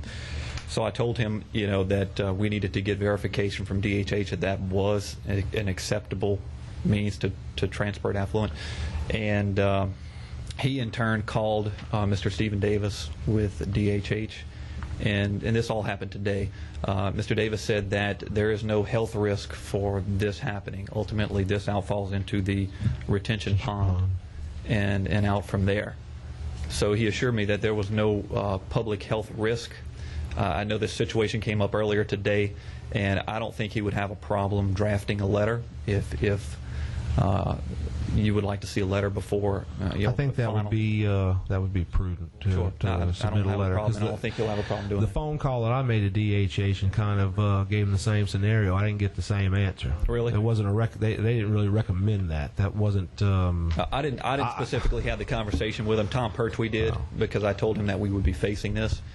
And he specifically told me out of Stephen Davis's mouth that there was no public health risk to that happening, and it has been done in Ascension Parish and many other developments. So I come to you with basically that information, and if we need more, I would be happy to provide more. Okay.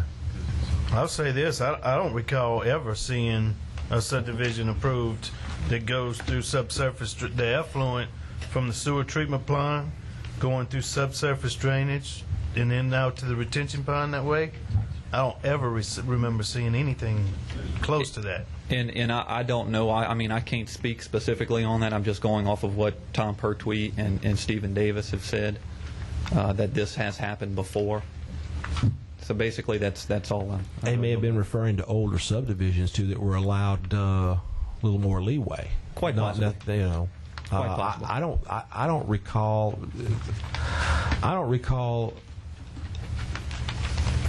Ever hearing of sewer effluent being allowed to travel throughout the drainage system of any subdivision. It's got to be in its own individual line,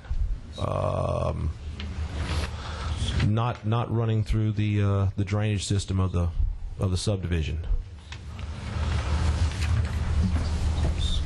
According to the NPDES permit, it has to be that way.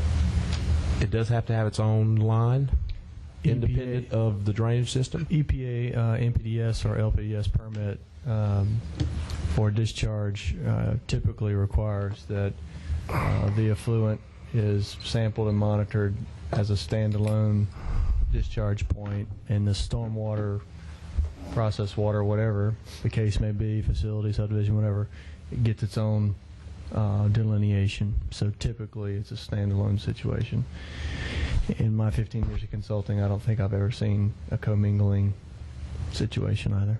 And talking to Mr. Pertwee, he said that he moved the pipe because the road was being put in for whatever reason, and I'm not sure. I need to get some clarification on that.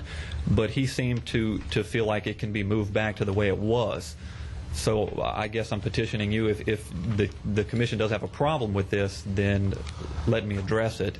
And if I do not address it to an acceptable means, either by a letter from DHH stating that this is acceptable or moving it, that you do not sign this plat. Make that a contingency. I'm completely in favor of that. One other question on the back of lots 50 through 58, back of lots 59 through 66. There appears to be a utility servitude. I don't see it on the plat, but there appears to be one actually out there. Run those lot numbers by me again, Mike. I'm sorry. 50 through 58. Okay, And in the 59 center. through 66. There was a temporary servitude granted to Energy to supply overhead power to the treatment facility because the treatment facility was in place when the first filing was constructed. When the underground utilities are put in, that servitude will be revoked from Energy. Okay. And the subsurface utilities will provide power to that treatment facility. All right. Any other comments or questions from the commission? We'll open up the public hearing on this property. Anyone wishing to come up and speak, come up, sign in with the secretary, and you'll get your 3 minutes to speak on this issue.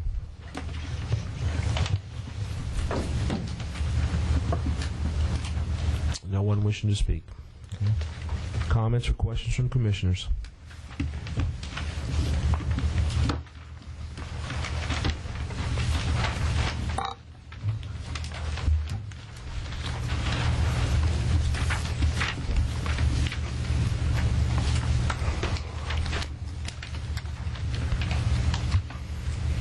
If there are no other comments or questions from commissioners, what's the wish of the commission?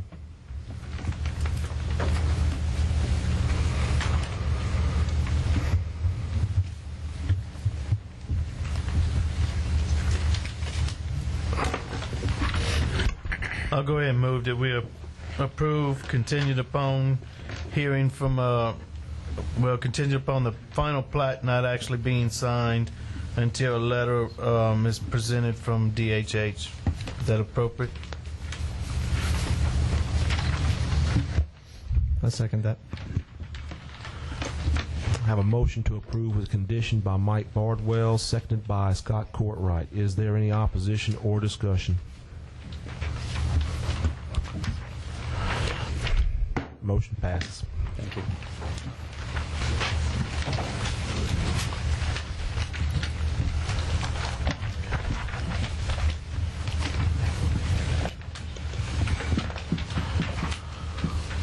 Item 10D, Pecan Ridge. Mr. Decato. My name is Norris Decato. I'm with Applied Engineering Services.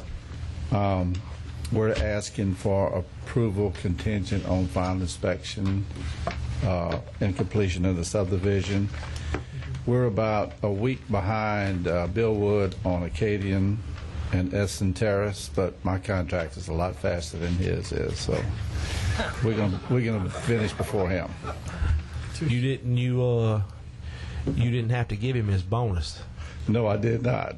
Thanks to the two other systems that came through in the last 2 weeks. But that bonus worked both ways now. We'll talk about that. So we got a deduction for it this time. Oh, really? Okay. Actually, we're about where Billwood is on this second one, Essen Terrace. We're putting in curbs right now, so if the weather holds up a couple of weeks, 3 weeks, we should be in good shape. Any comments or questions from commissioners at this time? Legal staff has a comment. The original approval was conditioned upon a solid fence along the rear of the lot to be placed along the servitude line. And it needs to be on, and that's what it was done, not on the property line. Actually, that's not the way the minutes read. if you read the minutes, Mike made the motion that the fence stop at the servitude line. He didn't specify, because we argued that point for several minutes at the meeting. We agreed to put the fence on the rear line, and he said that he didn't want any fences across the servitude. And he was talking about the side yard fences that would come up to the servitude. Because I specifically said we would put the rear fences on the rear line. You gonna put them in a drainage servitude? Yes, about 6 inches off of the back property line. If you build it inside the servitude, excuse me? If you build it inside the servitude, the parish would have to deal with that fence when they maintain that ditch. That's correct. Well, in the public dedication, it says, "No building, structure, or fence shall be constructed, nor shrubbery planted within the limits of any servitude so as to prevent or unreasonably interfere with any purpose for which the servitude is granted."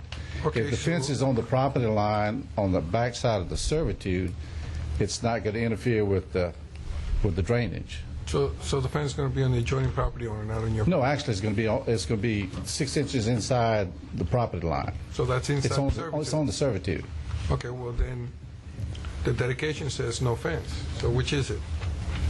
I mean, I don't understand. It says no fence that would reasonably interfere with the drainage. It would not make sense to put the fence on the servitude. These people have fences on their property line. So there's going to be two fences where the parish is going to have 15 feet to go maintain these servitudes. I mean, it doesn't make sense to me to put the fence on the servitude line. It makes sense to me not to put a cross fence across the servitude.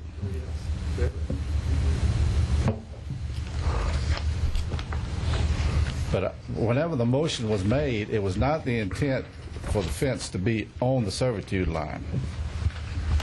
So if somebody puts a fence on their property line going from the back to the front of the lot, they're going to cross that servitude? They can't, according to what we have approved here. They cannot do that. I know. Most every house likes that privacy. The reason we have the privacy fence on the rear of the lot, one of the homeowners adjacent to us, Mr. Roddy, came in, he and his wife. They said that they wanted a fence on their property line because they didn't want to see the back of the houses. So we agreed to put a fence for them. And then one of the commission members says, well, will you put a fence along all of the property owners' lines? And we said, yes, we would. We would put it in the restrictions. But we didn't agree to put a fence on the servitude line. In effect, you're cutting off that servitude from the use of the guy who buys that lot. And it gives the guy on the adjacent lot. I just envision somebody's going to come and put a fence from the property corner across that servitude to the front of, the side yard or whatever. I think we need to go back to the minutes, because if that was the condition, that's the condition. You can read the minutes. The minutes don't say that. But even with the okay, I mean, it's up to y'all. I'm just. You've got the note in here pertaining to dedications. Correct. Okay, as far as no building correct. within it. Now, if the parish has to go in, if he builds the fence on the property line, and the parish would have to go in to do some maintenance work to the servitude, the drainage servitude, then that gives them the right to go tear those fences down. Yeah, then we're going to have to have a whole harmless agreement that the parish is not going to be responsible if they tear down those fences. That's no problem. Okay, we'll put. That's no problem. As long as there's a whole harmless agreement, you're good with that. The parish would not be responsible. The lot owner would have to take the fence down if it's in the way. I don't have a problem with that. We can handle that. Yeah, I'll clarify one thing too. I might have made that motion. I don't remember at this point, but I can tell you my intent wasn't to put it on the property line, because I mean I wouldn't be saying do that. Well, that's the way it read. It said to the servitude line. Rear Because we had about a 20-minute discussion, the same discussion we're having now, about the problem that you have with 2 fences and a 15-foot corridor to try to maintain a ditch for 2,600 feet. Well, with all due respect, Sure. if this is what the minute says, it says deed restriction must require each lot owner to provide a fence along rear of his lot to be placed along servitude line. To me, that means it goes on the servitude line, not the property line. And that's the traversing line, not the vertical line. That's on the my rear interpretation of what's- servitude line. Is that what the minutes say? And you mentioned a while ago that my intent on that motion was to put on property. I can assure you it wasn't. Well, then, I'm asking you to approve it with the fence on there. We'll give you a hold harmless clause, or we'll give you a hold harmless on the fence, but we want to put it on the rear property line. Right. 6 inches inside the servitude. That's it.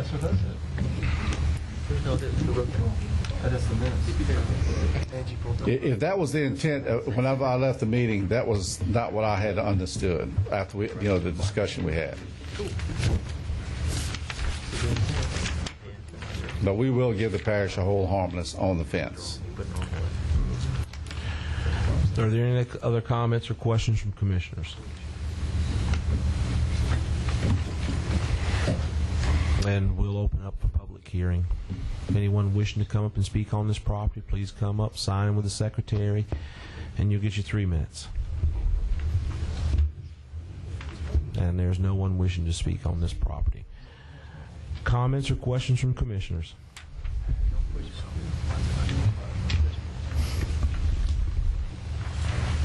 O'Neill, you said you were satisfied with the hold harmless? I don't have a problem with the hold harmless agreement, that the parish can move those fences if they have to, at the homeowner's cost. That's how it needs to be.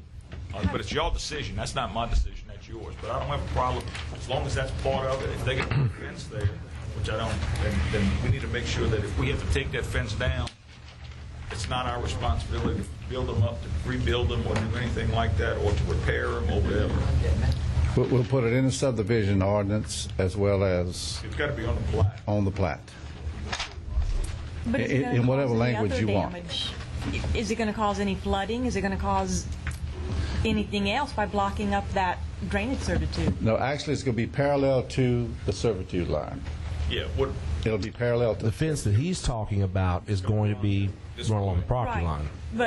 But what Alan was talking about, people running their fence to the back of the property, and they're going to be blocking. Are they blocking the drainage? Well, they can't do that. He's got a restriction against that. Well, you can't do that.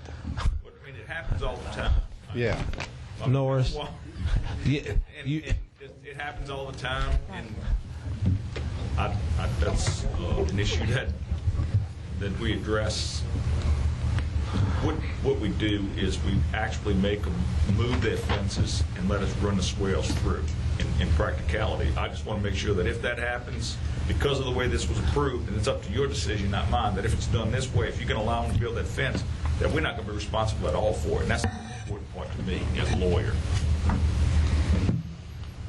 How about you dedicate that drainage as a private drainage servitude? It's not Not permissible? Yeah, it's a public drainage servitude. Drainage board uses those drainage Okay. servitudes.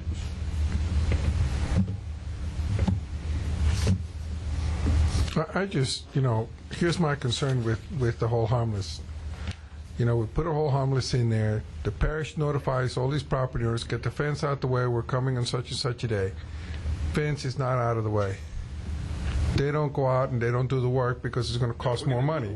We do the work to take the fences down. Oh, yeah. We just want to make sure that we're not responsible for it. We take fences down. Do we levy the property owners to collect for the additional cost?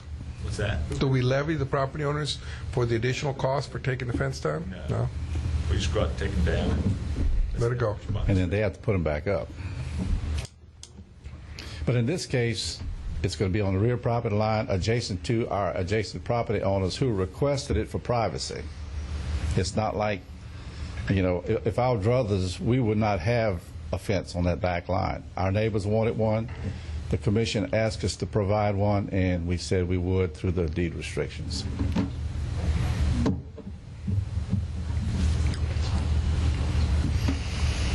Any other comments or questions from commissioners?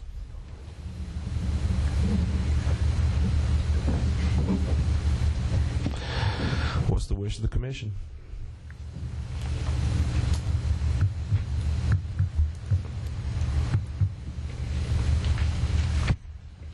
So as I understand this, these homeowners will know if they put this fence line up, the vertical ones.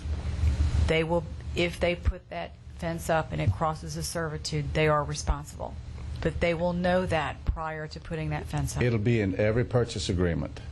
In addition, they will also be notified that the rear fence line, if it's in the way or it causes unreasonable, that they can't maintain the ditch, that fence will be removed at their expense also.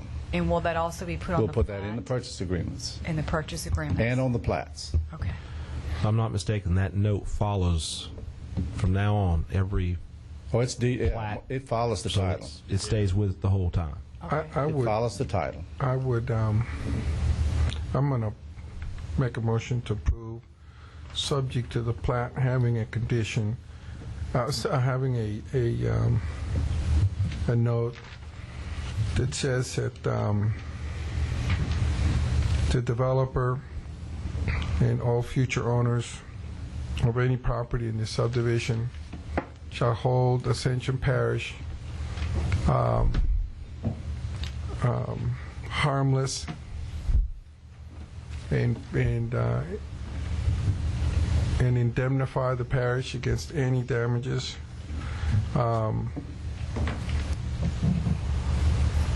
for any activity that the parish may need to take to maintain the ditch.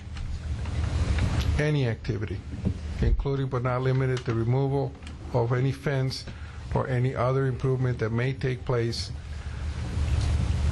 in or near the servitude. Okay, I have a motion to approve with condition by Julio Dumas. Wait, Mike.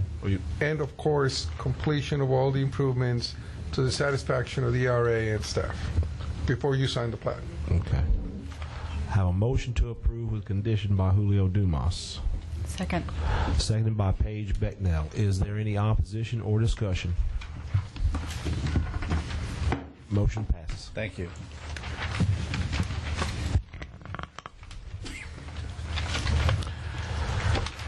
Item 11, public meeting to consider the following simple division of property with a variance. 11A, Dan Pickering property.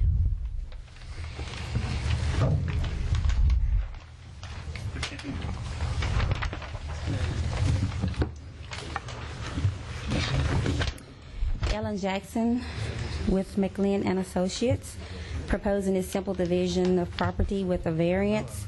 There weren't any comments, and we're asking for your approval. Any comments or questions from commissioners?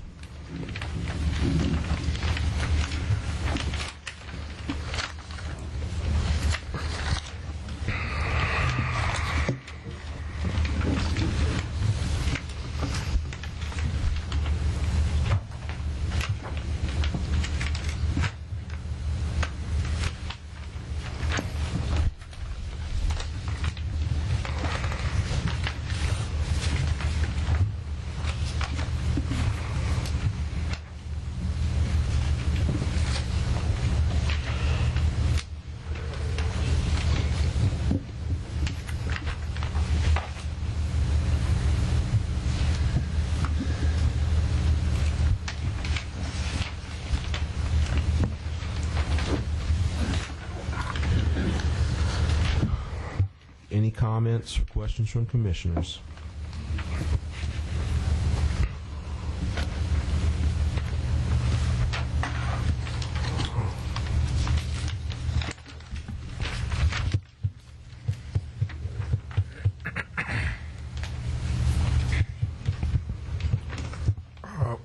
What is lot 4G2A1? Walk me through this. Explain this to me. What is it? Is that someone's lot, somebody else's property? Is that one of the brothers? No, that's a portion of this.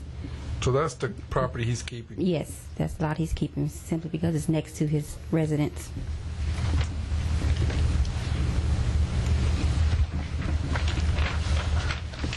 That's a interesting shape for a lot.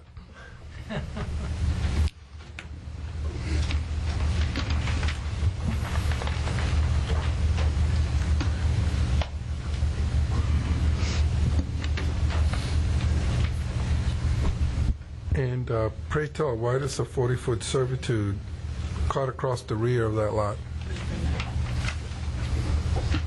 Because he can use that for his. That is going to be his lot, and he asked that it cut across there because he wanted it that way. Well, then.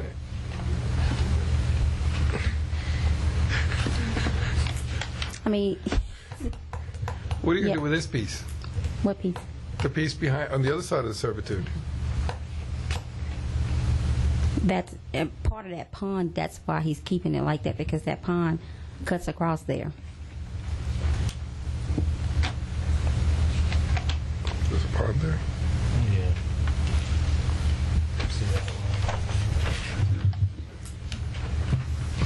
Oh,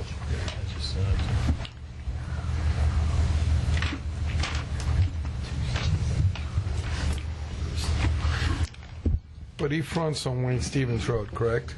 It fronts on Wayne Stevens.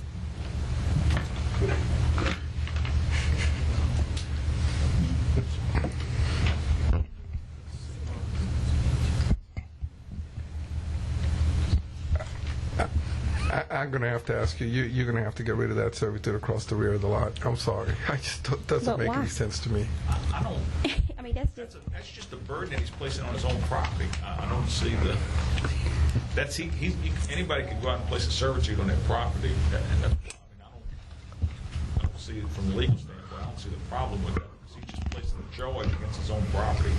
I just think in the end he's creating another lot back there, physically creating another lot, and it's going to end up in Board of Adjustment. It's going to come back over here as another, and it's already there. It's a last remnant part of my property. I'd rather see that as a contiguous parcel of land.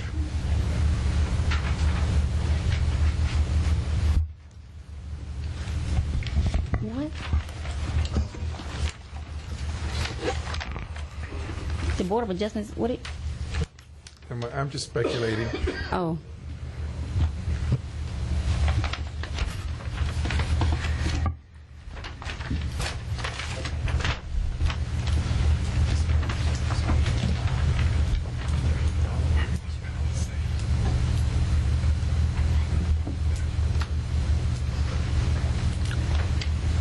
Are there any other questions or comments from commissioners? Well, this is up for just a public meeting, so I'm going to ask, what's the wish of the commission?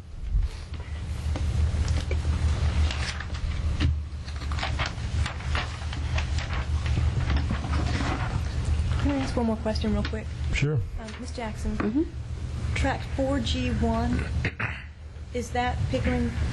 I'm sorry, I'm looking at the right one. Is that Pickering property also? That's yes, but this is like a separate track from that. It's already. Okay, so the servitude is actually so he can get across if he wanted to. If he wanted to, but it's not a. It's not like, because he's not trying to create something here. It's just because it abuts his property, and he has the right to put that servitude there.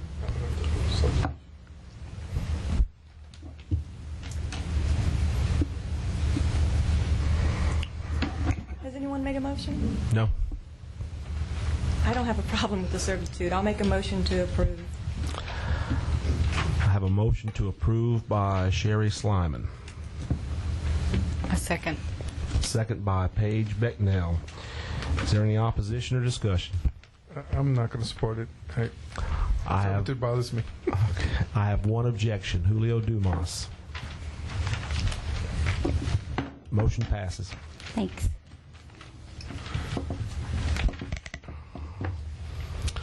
Item 12, public hearing to consider the following servitude revocation. 12A Ashland Industrial Park LLC property, lot H-1-B-1.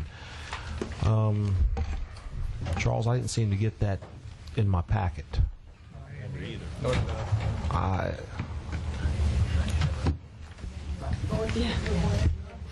That's the one you gave us. The girls got it because Charles gave them a copy of it. No. All the guys did not, Mr. Charles. I just want to go on record. All the guys did not get a copy. I'll leave it there with legal.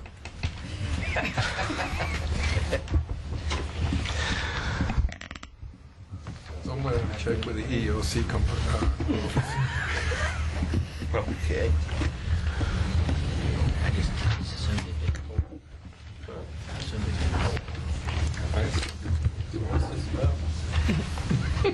That's a servitude revocation. You don't have enough information? Okay. I'll pass it on to y'all in a minute here.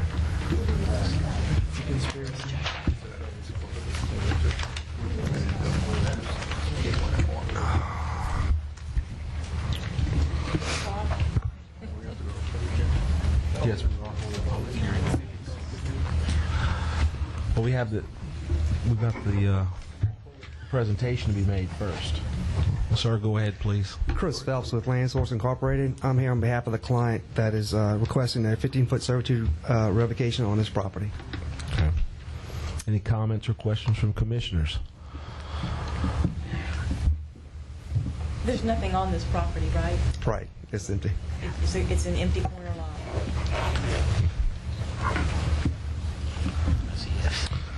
And we'll open up the public hearing. Anyone wishing to come up and speak on this property, please come up, sign in with the secretary, and you'll get your 3 minutes.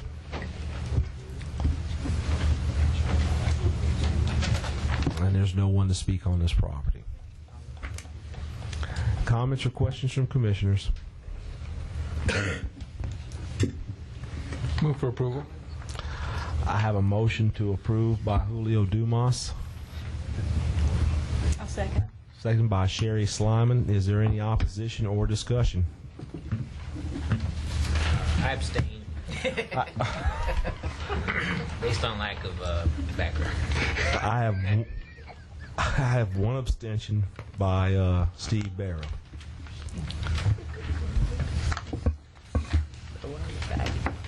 Motion passes. Thank you. Pass down.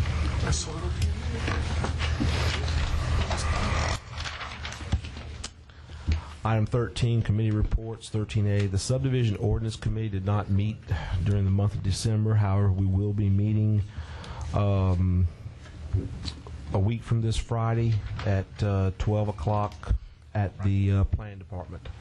Yeah, we meet on Fridays now. Can I ask that the subdivision ordinance committee may be the proper committee to consider? I was contacted by the school board's attorney regarding in a PUD when developers are proposing that they're going to put school or whatever, and they're saying we're going to give you X amount of land. That may or may not, it appears to be an amenity, which appears to be a carrot to develop a subdivision. What they would like, and I've asked them to do this, is send us what they consider to be a minimum proposal of what they need, so that we don't wind up with somebody saying, I'm going to give you 5 acres for a school, when it doesn't do it, cut it in, it's not going to cut it. And I'd suggest they also might consider the same policy for all the public entities. If somebody's going to put if they want to put a library in there, something, dedicate land for a library or something like that, that we have the minimum standards that staff can give them in the initial meetings and say, okay, if you really want to do it, you're going to have to, this is the minimum you're going to have to do.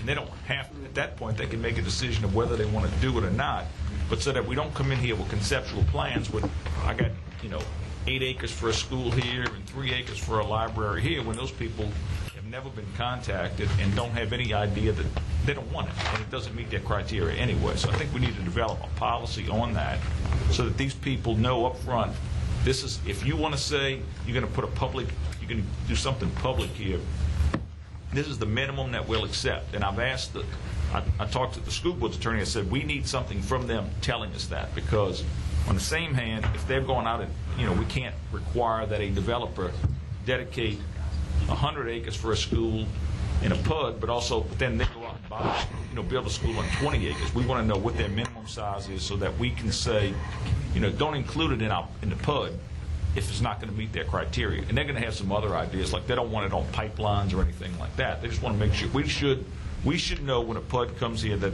the actual land that they're willing to put aside for a PUD, they don't have to give it to them, because I don't think we can require them to donate it. But if they're going to say we're making 20 acres available for a school, that ought to be the school system ought to be able to say, well, we don't need to build one right now, but that meets our minimum requirements. So that if we ever want to, and they can work that out amongst themselves how they handle that. But I just think that we need to have their minimum requirements.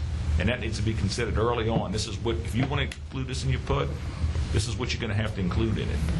Will there be a elementary, middle, and high school profile? Whatever that, yes. Whatever I asked them, and I think all public entities should do that. If the fire departments are going to want to put fire stations, or if they're going to want to dedicate property for police substations, we ought to have something from all those people so that we can say, here, this is what, if you want to do it and you want to include it in your PUD proposal, this is the minimum that you're going to be able to do. Otherwise, don't waste our time talking about that. Do we actually have to amend the PUD ordinance No. so just as a policy, it would just be something we formally establish that this is the minimum amount of acreage that we would accept for this according to, if you want to propose a school, it needs to be at least this amount, and that's according to the school board. That's what they're. It's not going to be. We're not, because it's not an ordinance that we're basically saying don't even propose it to us if you don't meet their minimum requirements, because it doesn't even fit. You know, we shouldn't. It's not our issue as to how much you need or how little you need or anything like that. And I think I've talked to the school board about it, and they said we need X for this and X for this and X for this. And I said, well, fine, but if that's what you need, make sure when you go out on the open market, that's what you're buying. Don't say you need 50 acres for a high school, and then, you know, next time you build a high school, buy 25, because I think that's an unjust taking of somebody's property if you're going to make them do it that way. So I asked them to give us their minimum requirements. Okay. And for a developer to be given that in that initial meeting and say, look, before you even consider doing this, this is what you're going to have to do at a minimum. If you want to include that in there, we're not making them do it. That's why I don't think it needs to be part of the ordinance. They can then make a decision, okay, well, I do want to have, I'm willing to dedicate the minimum requirement for a school. And then from that point, it's between them. And then what I suggested to the school board was that then that the developer be required to contact them and come back and say, hey, I've at least got a letter agreement where they interested in it. They don't have to take it, or I may want to. It may be a sale. You know, he may be willing to sell it to him at a below market value or something like that. Just so we have some idea, so that when you see a PUD here and it says school, and the school board's never heard about it before, I mean that's not a fair deal. I mean we're looking at it saying, okay, we're going to approve this concept with a school in it, and there's never been a contact with the school board, and the property may be useless. Yeah. And it's just an idea that we develop some policy for when people are going to develop a PUD and they're going to propose a public facility, that the proper entity be contacted, and they at least have some minimum standards that they're going to use on that. Okay. We can look at that. Charles? Mr. Chairman, the staff received an email today from Mr. Donald Sanji requesting that he be put on the February agenda to come and speak with you all concerning the size requirements for the school sites. Okay. And so we're going to put this on the next agenda. That's fine. Okay. Yeah, we can look at doing that, O'Neill. We need to develop a policy because, you know, the last PUD had a fire station, but it came up in the end, and it's actually on a separate tract of land. Mm-hmm. If people are going to say, we're going to dedicate property for a public library, well, if they dedicate an acre, that may not be enough for a public library. It may not be enough to do what needs to be done. So you shouldn't be told that there's going to be a library here when there's never going to be a library. Right. There's not even a chance of being one. Okay. We can put that on the next subdivision ordinance committee agenda, Charles. We'll go ahead and discuss it next week then. 13B, Strategic Planning Committee.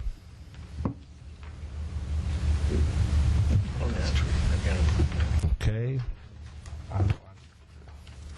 O'Neill, did you make it? Nope. I'm not on. Okay, so that's fine. No, so there's no report there. Item 14, new business. Mr. Courtwright. think you had an item of new business you wanted to bring before the commission? You passing on that? Okay. I've got one kind of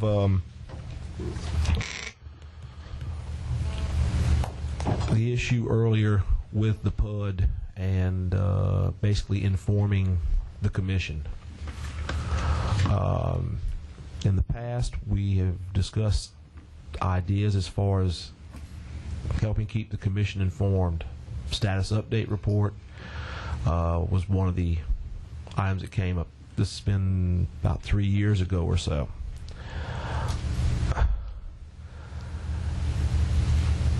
There are times when we transact business and we as a commission cannot remember everything that we handle. At the same time, I don't feel like I can rely 100% on staff to remember everything that comes up. During the month of December, I can't remember, Lance and I spoke briefly about workflow. And I'm glad he's here early tonight because I'd like to hear a little bit about how that's progressing so far, or if it's progressing, and when we can see some further uses of it, or when it's going to come, when we'll be able to use something or get something done with workflow. I know the rest of the commission probably hasn't heard too much about that, but as far as tracking pieces of property, keeping up with issues, I think it would be beneficial and would help everybody remember. Yeah, it's going to take some work going ahead and entering the information in order to be able to track, but in the long run, it's going to pay off. As I was thinking about that, today, and then with what we had tonight, I remember an issue that came up earlier this year dealing with fees. There have been times in the past when there are individuals that have ended up on our agenda. They hadn't paid fees. They were going to pay the fees. They hadn't paid the fees. So why did we handle the item of business if they hadn't paid the fees? This is one instance where workflow should throw up a red flag and say, "Hey, you hadn't paid the fee. Don't come. You're not ready to go to the next portion yet." So there's a lot of benefits to it. Now, so Lance, where are we at on workflow?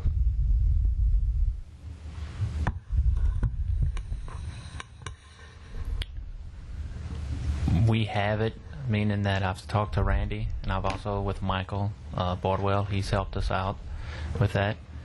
Just trying to get with Randy. I mean, we're gonna do it this year, starting this year. Hopefully I would say by the end of February, we'll have something in place. Okay. So I can look for something. Yes, sir. Hear from you again, say in March. Mm-hmm. Okay. Then put Lance on the planning agenda to address us in March.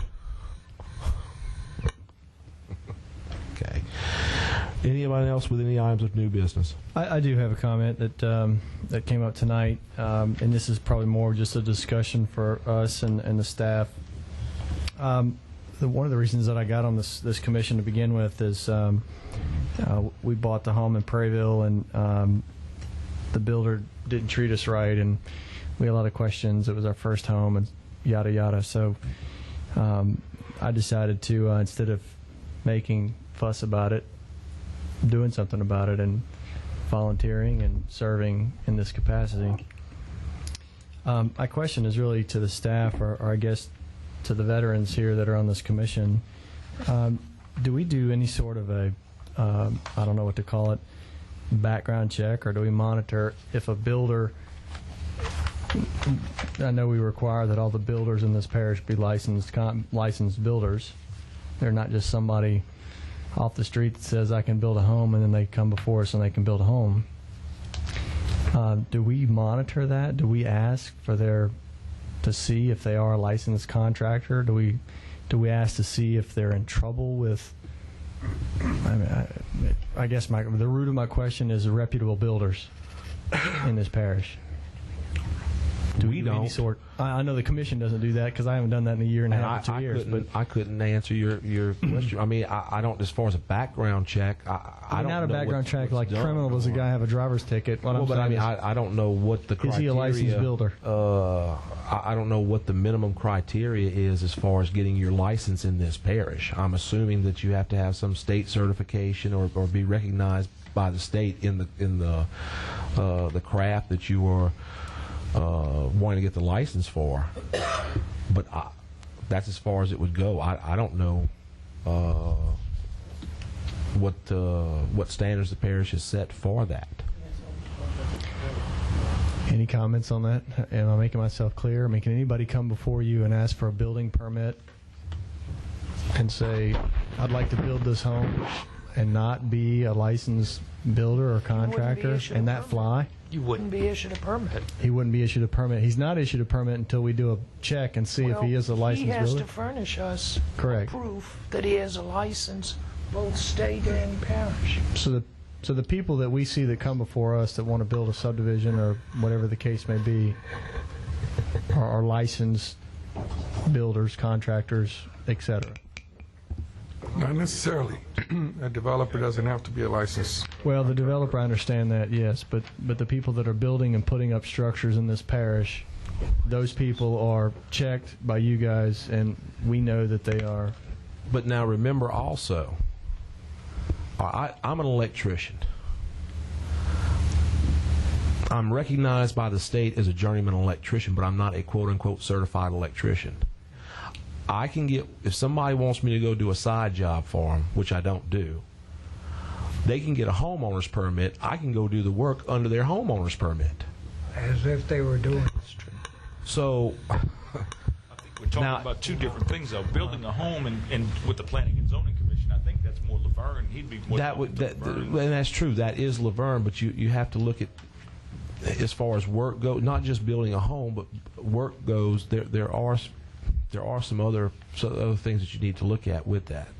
I guess what I want to know is, I guess what I'm trying to ensure is that the people that are building homes in this parish are qualified to build homes in this parish. Are we doing everything that we can to ensure that? Because my experience 10 years ago with a man that we've seen before this commission that built our house when the time we bought our house, at the end of the day, when we had problems with the house, said, I'm not a licensed contractor. I had no retribution. So we were stuck, and the Courtright household ate the money and had no...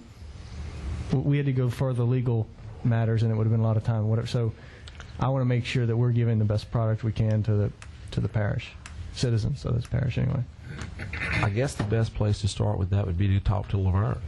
And since he's the head of the permitting department, that would be the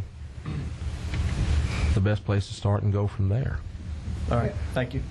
If a person owns a piece of property, can't he build his own house without being a contractor?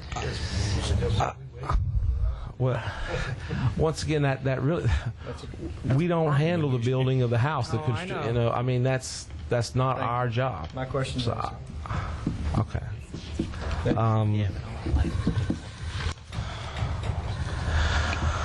Item 15, old business. 14. No, 14 was new business. Okay. 15 is old business. 15A is a discussion of the renewal of the professional contract with CSRS.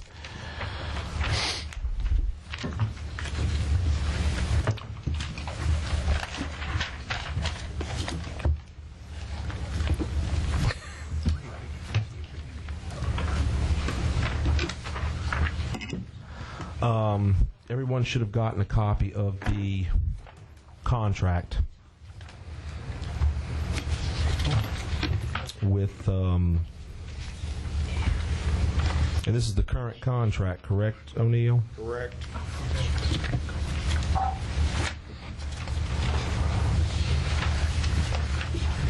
And then the you should have gotten, besides your package, you should have gotten another envelope with some revised information. There was a revised fee schedule in there. If you agree to renew the contract, the revised fee schedule, not the one, because I don't think it's the same one. If I remember correctly, it's not the same one that's in this, that's attached to the contract, would go with it.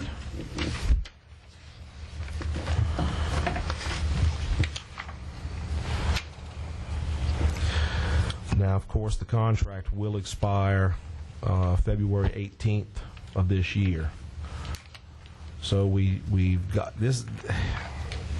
The choices are, we can, if the commission wants to renew the contract, it needs to be signed before or by February 18th of this year. If not, then we need to decide what we want to do is and extend the contract until we make that decision, or what?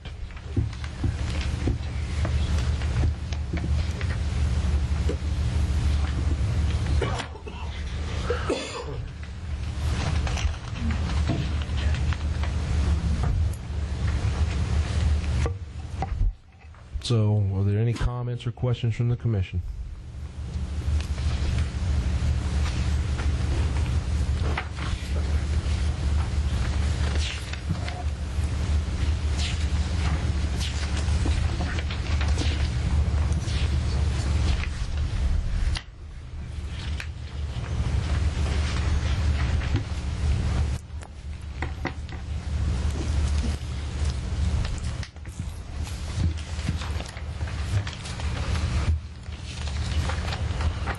I'd also add that if the commission chooses to renew this contract, there's going to be some changes. This is not. I will not be signing a contract that is represented by Marion Johnson Miles, nor will it. You know, the dates will change. That's the and so forth. This is just the current contract. The terms of the contract are the same parties. Except for the rate schedule. And there was, and if you look, I think there's only one change really to the rate schedule, one or two with that. No, it's an increase. Pretty much down the board. I have to go back and look. I could have sworn. So.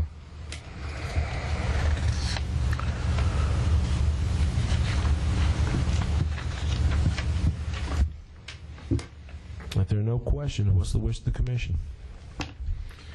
We don't need to go to public hearing for this, right? No. Okay. There's no need for a public hearing on this. This is an agreement between the commission and our ERA. Well, I would rather go ahead and renew the contract for another year with a revised schedule. It would make more sense to do that. Is that a motion? That's a motion.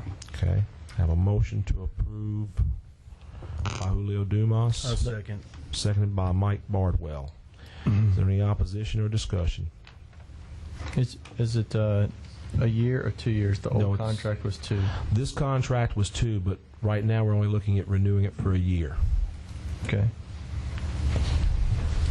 So, any opposition or discussion?